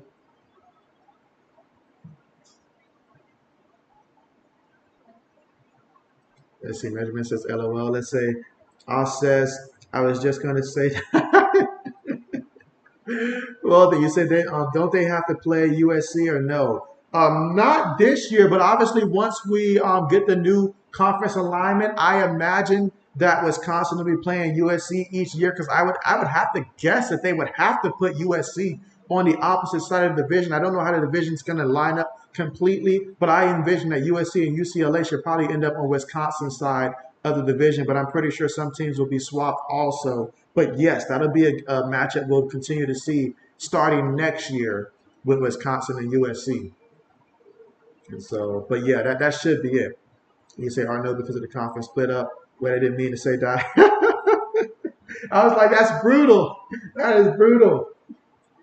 All right, from the own 29-yard line for Duke, they're going to hand the ball off to the back, and he's going to get nailed. Again, Clemson looking for the run here. So we got third down coming up.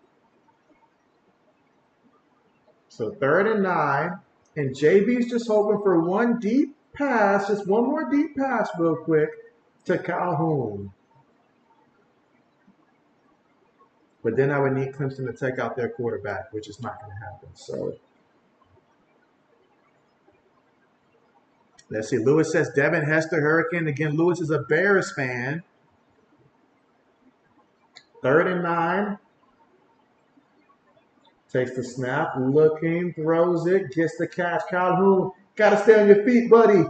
Unable to do it. Gets the catch, though, but nothing else after that. So 4th and 9 is coming up. All right, let's see. You say Wisconsin's got that Allen running back. He's a stud. Wisconsin knows how to find running backs. Let me know where you guys are looking to find running backs, Wisconsin, because they can find running backs. I promise you that. Like every era that you look, they always have running backs. And usually they come with about 2 to 3 running backs typically and stuff like that. I mean, they had Jonathan Taylor. Obviously, they had Melvin Gordon. They had guys before that going back to guys like Juan Dane and stuff like that. So they have always had an abundance of running backs in the backfield. So, meanwhile, nice punt, and it goes into the end zone because the punt coverage was walking to get to it. Let's see. Magic Man says that Allen is a beast.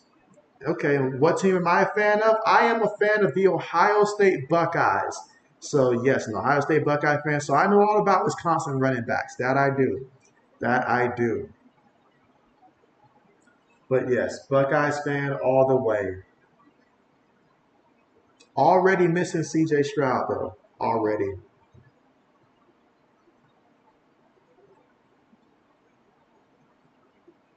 But yes, and again on this stream, we cover lots of different teams and stuff like that. I try to mix it up and try to make sure that I don't, when it comes to college football, don't pick a team more than 3 times in a season. It's like kind of like in my head, sort of what I try not to do. I mean, outside of bowl season, of course. So that way we can see different types of teams and stuff like that.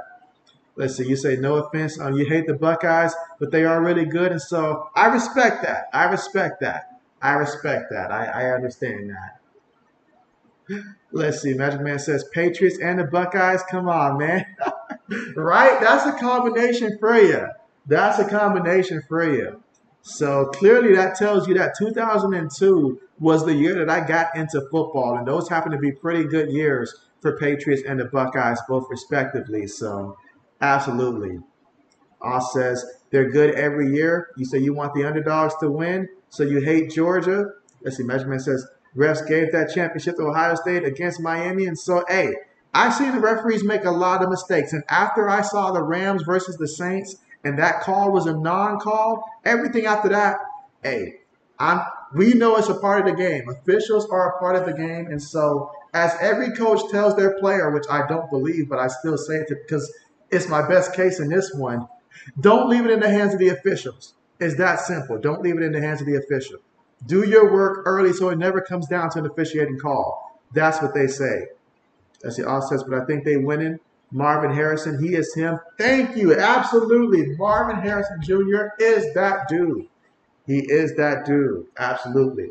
Now he's got to find a dude to throw him the ball, but I think Kyle McCord will come along at some point. And if not, then the keys will get handed over to Devin Brown. But somebody's going to catch fire when it matters the most. Absolutely.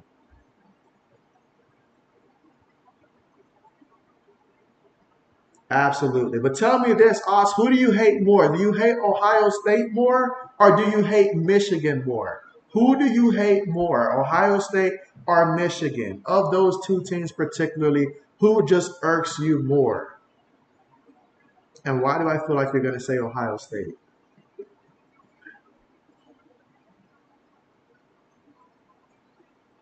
You said you got that guy, a Luka guy, and so yes, another receiver that doesn't get as much attention. Him, Trayvon Henderson as well. I know last year he was hurt a lot, but the year before I believe he had like 1,500 yards rushing.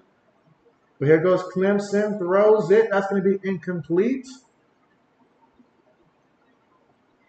So we got 2nd and 10 coming up. You said he's great too, Ohio State. Now we got to package your defense with that. We have to. Let's see. Magic Man says, does Arizona win a game this year? According to Vegas, the Cardinals are underdogs in every game. At some point, I believe Kyler Murray does return at some point. And I do think the Cardinals win maybe 2 games this year. I don't know who, but maybe 2 games this year, as injuries do happen to other teams and stuff like that. So to go winless is something that doesn't happen every year. I'll put it that way. Obviously, we've seen that it has happened, but we will see. We will see. We will see. Let's see. How it says, but Ohio State the better team.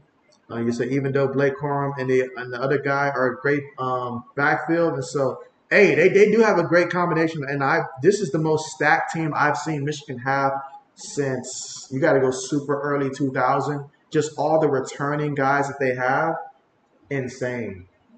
And so yeah, the moment I turn my head, he throws an interception. Are you serious? This is the guy they wanted to replace DJU. This is the chosen one. He looks like the frozen one out there. This is bad, real bad. Like this is nightmarish.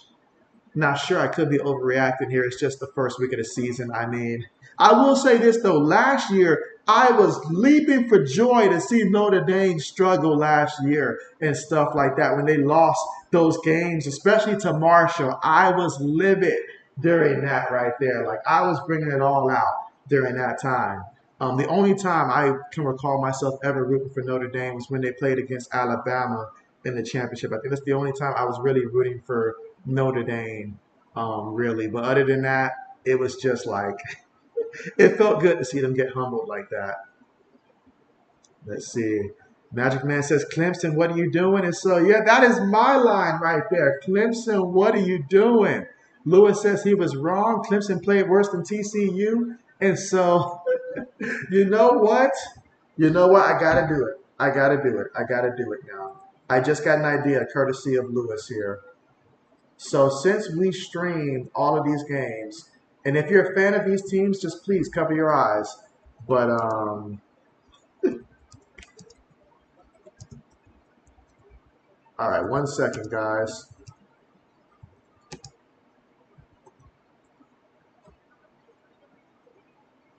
All right, so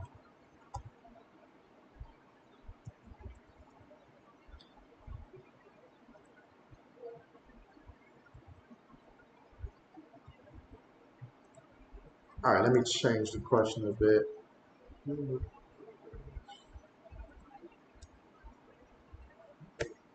All right, Braden says he's got to go. So good night to you, Braden. Appreciate you for coming through. You take care, and hey, hopefully we'll see you on Thursday and stuff like that. And you already know, I already know that we'll be connecting again. But you take care and have a great rest of your week till the next time we talk. Meanwhile, poll question goes up. It's late, but we can get a couple votes in there. We can get a couple votes in there. Who looked the worst in their loss? And yes, I put Clemson up there because they're going to lose this game. As y'all says, he thinks Brock Bowers would be a Pro Bowler. And so I'll go as far as to say he'll make the Pro Bowl at least 3 times. Magic Man says the poll. And so, yes, the poll. I had to do it. I had to do it. You can thank Lewis for that idea. Courtesy of Lewis for that one. Who looked the worst in their loss? And man, all 4 votes are going towards Clemson. I mean, my goodness. I mean, in reality, between Clemson and Florida, yeah, I just didn't like TCU's defense, but TCU's offense did good enough to where they probably shouldn't be up there, but I did it anyways. But yeah, between Clemson and Florida, I guess we have a winner. I guess we have a winner. But we'll leave it up there for the rest of this game. Magic Man says the poll is the added salt, and so, oh man, it is. Because I remember, like, before COVID hit in, this was back when Ohio State still had Justin Fields at quarterback, and we lost to Trevor Lawrence and Clemson fans just kept coming after me, and it wasn't just then. When they had Todd Boyd back there at quarterback, they beat us back then also, and so they were becoming a thorn that was really annoying, and so this is just, a little bit of payback, I guess. But nothing against the current Clemson fans. Current Clemson fans, they're pretty cool now. You say, agreed? I think he'll be the 3+ Pro Bowls. And so, oh, yeah. Let's see, I says Fields the best quarterback in the league by far. That's a bold statement there. That's a bold statement. I like it. I'm hoping when he goes out there and has an MVP caliber of a season, he certainly has that potential. Everybody knows him as a runner, but I know he can throw that ball. I know he can. He just needs the offensive line. Give him an offensive line, please.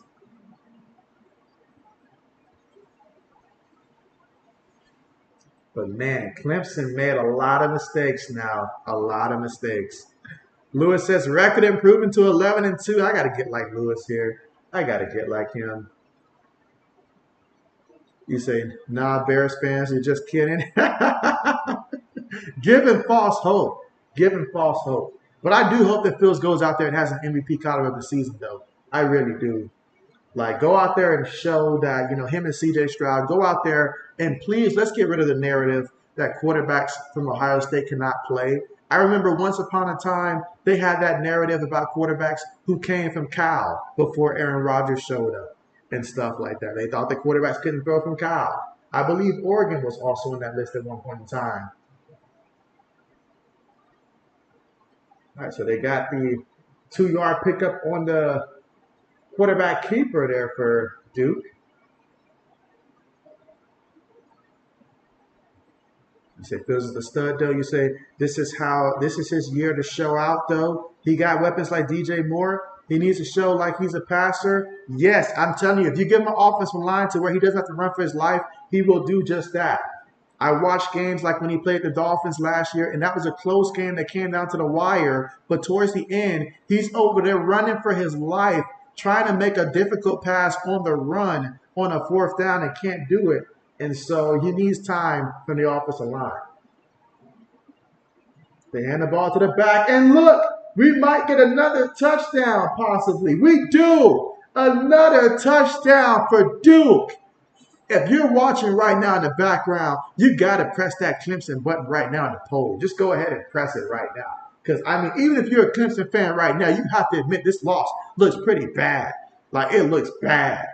Like, bad. Like, how far down do we think the Clemson's going to drop?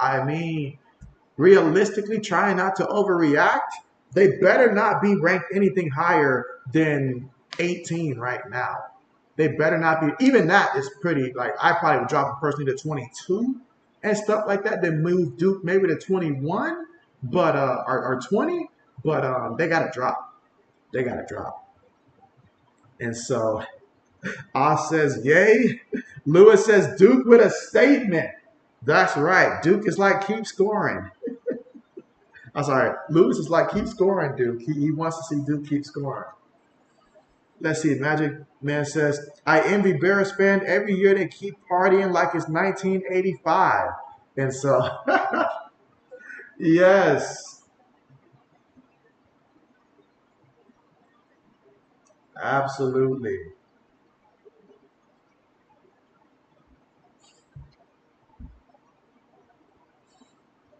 Absolutely. But man, this is, well, Dabo, that's going to hurt the recruiting pipeline here. This completely changes the way I view Clemson. I mean, like, let's see, Austin, Steph, Clemson. This completely changes the way that you view them. I mean, I still view them as like a top 25 team, top 15 team, but after today, no more.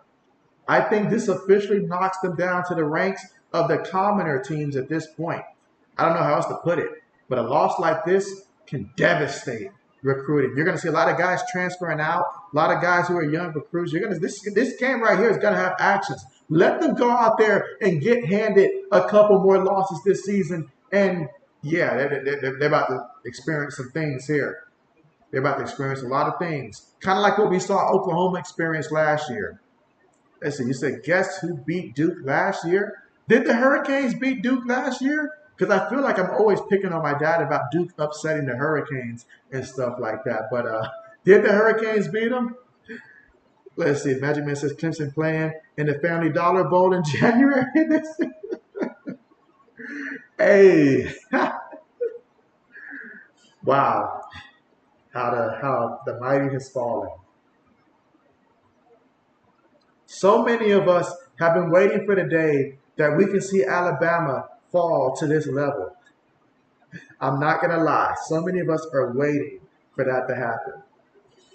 You say Kansas, and so that's right, Kansas, that's right. So, well, hey, I mean, last year's Kansas team was pretty solid. But I like this Duke team. A lot of guys returning here. I like this Duke team.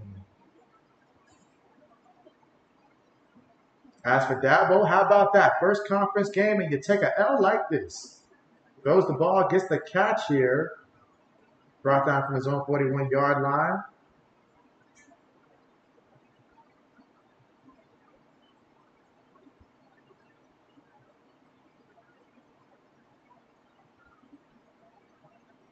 All right, he's looking. Oh, he got hit. He got hit. Is it a fumble? His lineman picked up the ball and he got rocked. That's how bad things are. We got the lineman running with the ball here for Clemson. Take a knee. Take a knee. Lewis says, great stream. JB got to run. See you Thursday with that over 52. I appreciate the heads up there, Lewis. And hey, congratulations on another victory. You take care and have a great rest of your night. Magic Man says, the day I'm waiting for is when Alabama reaches review A&M levels of losing. I think you might be waiting for a minute now. You might be waiting for a hot minute now, but it'll be worth the wait. 2nd and 12 from Duke's 45-yard line. Oh, he got rocked again. That ball came out, and oh man, I couldn't help but think of the song "Rock with Me" after that because he got rocked on that one. Wow, wow, wow. All says agreed. This is just look at that. Look at that, my man. This is Duke out here laying the wood to Clemson. We're not talking basketball. We're talking football right now. And Duke's winning 28-7. This is not some, oh, we hit a 56-yard field goal to win and barely scrape by. No, this is complete dominance. And Clemson only scored that touchdown because of the muff punt that Duke had in the first half. If that doesn't happen, we'd be potentially looking at a shutout, a complete shutout. That has to go without. That cannot go without being noticed right there. That Duke dominated. The D stands for defense. The D stands for don't mess with me. The D stands for doesn't belong, which is where Clemson doesn't belong in the top 10 anymore. And some will say the top 20. Heck, we might even say top 25 after this performance. This was just all out bad. All out bad. I tell you what, if I was the Miami Hurricanes, I want to play them now. I want to play them now. And everybody else in the division, we want to play them right now. Let's see, all says may take a while though. You say, to quote Rocky IV, throw in a theft zone? Absolutely. You got to know in the fault. Like, why is Will Shipley, I almost said Will Fuller, why is Will Shipley still in the game when you already know that you've lost? Why keep your superstar in the game? Protect your superstar. You need him. You have no other offense outside of Will Shipley at this point. You have got to protect him for the future. So why is he in when you've already lost? Know when to throw in the towel. What are we doing, Clemson? 4th and 8. Gonna throw it there to Shipley again, and it's incomplete. You're letting your quarterback, you got your running back get beat up for nothing. For nothing. But it's okay. I hope Duke scores again on him. Normally, I'm not one to gang up on somebody, but it'll be nice. Look at that. Duke, they are ready to go out there and begin the celebration. Just a minute 51 left to go in this one. I say score another touchdown. Go out there and storm the end zone. Let's see. Magic Man says Clemson out here like a first shift stripper. He said because they definitely took that deep from Duke. Wow. Wow. All right, here we go from their own 39-yard line here. Duke up 28-7. Can they add some more to it? We're all hoping for it. Hands it to the back. The back. He's got some room. Uh-oh. Uh-oh. Uh-oh. Keep running, young man. Keep running. We might can get another touchdown here. And more wants some more. Woo! How about that? Yeah, good luck keeping the fans here patient. They are ready to begin the celebration.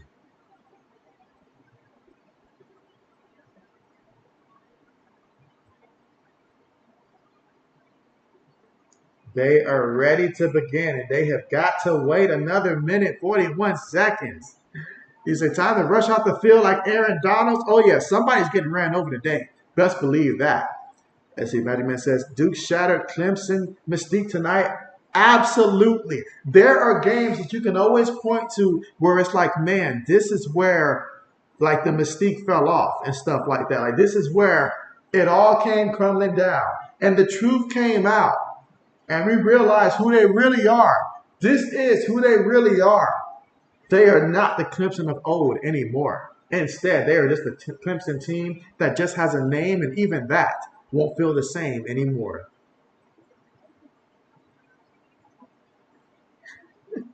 Can you guys imagine if this was Colorado on the other end of Clemson doing all of this, and we didn't know just how bad Clemson really is?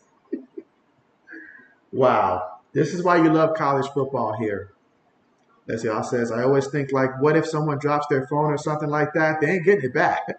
No, they're not getting that back. That's going to be in a million pieces, and they will not recover a single piece of that.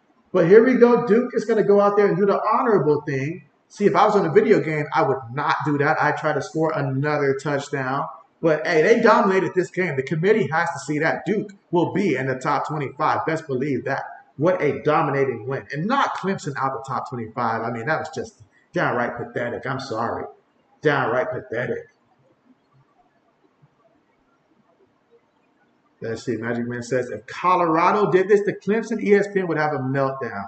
And so, oh, yeah. Fans aren't just storming the stadium. They're storming all the way down to ESPN. If this was Colorado that did what Duke did right now, oh, my gosh. Oh, my gosh. The hype train, we wouldn't be able to tell them nothing. Nothing. Nothing. But we see who Clemson really is now. Yeah, Clemson's like, look, man, just run out the clock. We don't even care no more. This is a team that is broken. They are shattered now. They are wounded. There's nothing worse than a wounded animal out there that's been left to just fade away to the darkness. And that's exactly what is happening to Clemson right now. So if you got some beef with Clemson, you took an L to Clemson, line them up right now. Now it's time to line them up and knock them down, because Duke has shown us that this Clemson team is who we did not think they were, but now who we fully believe that they are. Look at the way that they stormed this field. My goodness. My goodness. Dabo Sweeney squad, down like Frazier. And that is how we are going to end this game. And if you're a Clemson fan and you're still watching this stream, man, we appreciate you. We just want you to know this is nothing personal. This is nothing personal. All right, let's see. Says, what are your stream schedules? And so, yeah, so on basically during this time of the year, I'll be streaming when it comes to the NFL Thursday night football, Sunday night football, and Monday night football. And I'll be streaming for college football on Saturdays moving forward. Sometimes I might stream on a Friday there, but more times than not, probably not, but sometimes maybe on a Friday. But those are the 4 days you can count on. Again, that's Monday night football, Thursday night football, Sunday night football, and then on Saturday, I'll put up whatever game I'll be streaming. So the next game I have is going to be this Thursday, the Chiefs and the Lions. But the next college football game I have is going to be next weekend on Saturday, Alabama versus Texas. That's the game that I'm going to be streaming there. So if you have some time, come through for that one. And we can all watch Texas go out there and upset Alabama and see the Tide stop rolling early this season. How about that? Magic Man says Duke beat them in every aspect. That's true. And that's despite the fact that Duke did not play a perfect game. They did not play a perfect game. I'll give them a B- for their performance, but they could have played even better. Let's see, Magic Man says, hey, thanks for the stream and the discussion. It was fun. Absolutely. Looking forward to seeing you guys come through again. And absolutely. Let's see, all says cool notifications are on. And so absolutely. And keep an eye open, you guys, for Wednesday, because I plan on dropping a video on Wednesday to do my weekly picks for the week in the NFL. So if you guys want to come through, comment your picks, who you got winning, the score and stuff like that. I'll also say it in the video as well. But who you got winning for the NFL week 1 and stuff like that. And I'll try to do a good job of keeping track of everybody's records and stuff like that, or at least having proof of it in the comments section. That being said, I'm going to go ahead and end the stream now. You guys take care. Unfortunately, I do got work tomorrow, so got to get ready to sleep for that. But appreciate you guys for coming through, staying with JB and being a part of JB Nation. It's been great. It's been real. All is good in the world, unless you're a Clemson fan right now, then maybe your world is coming apart. I understand that. But everybody else, take care and have a great night. Signing out. Magic Man says, see you next time, and cheers. Absolutely. Cheers to you. You guys take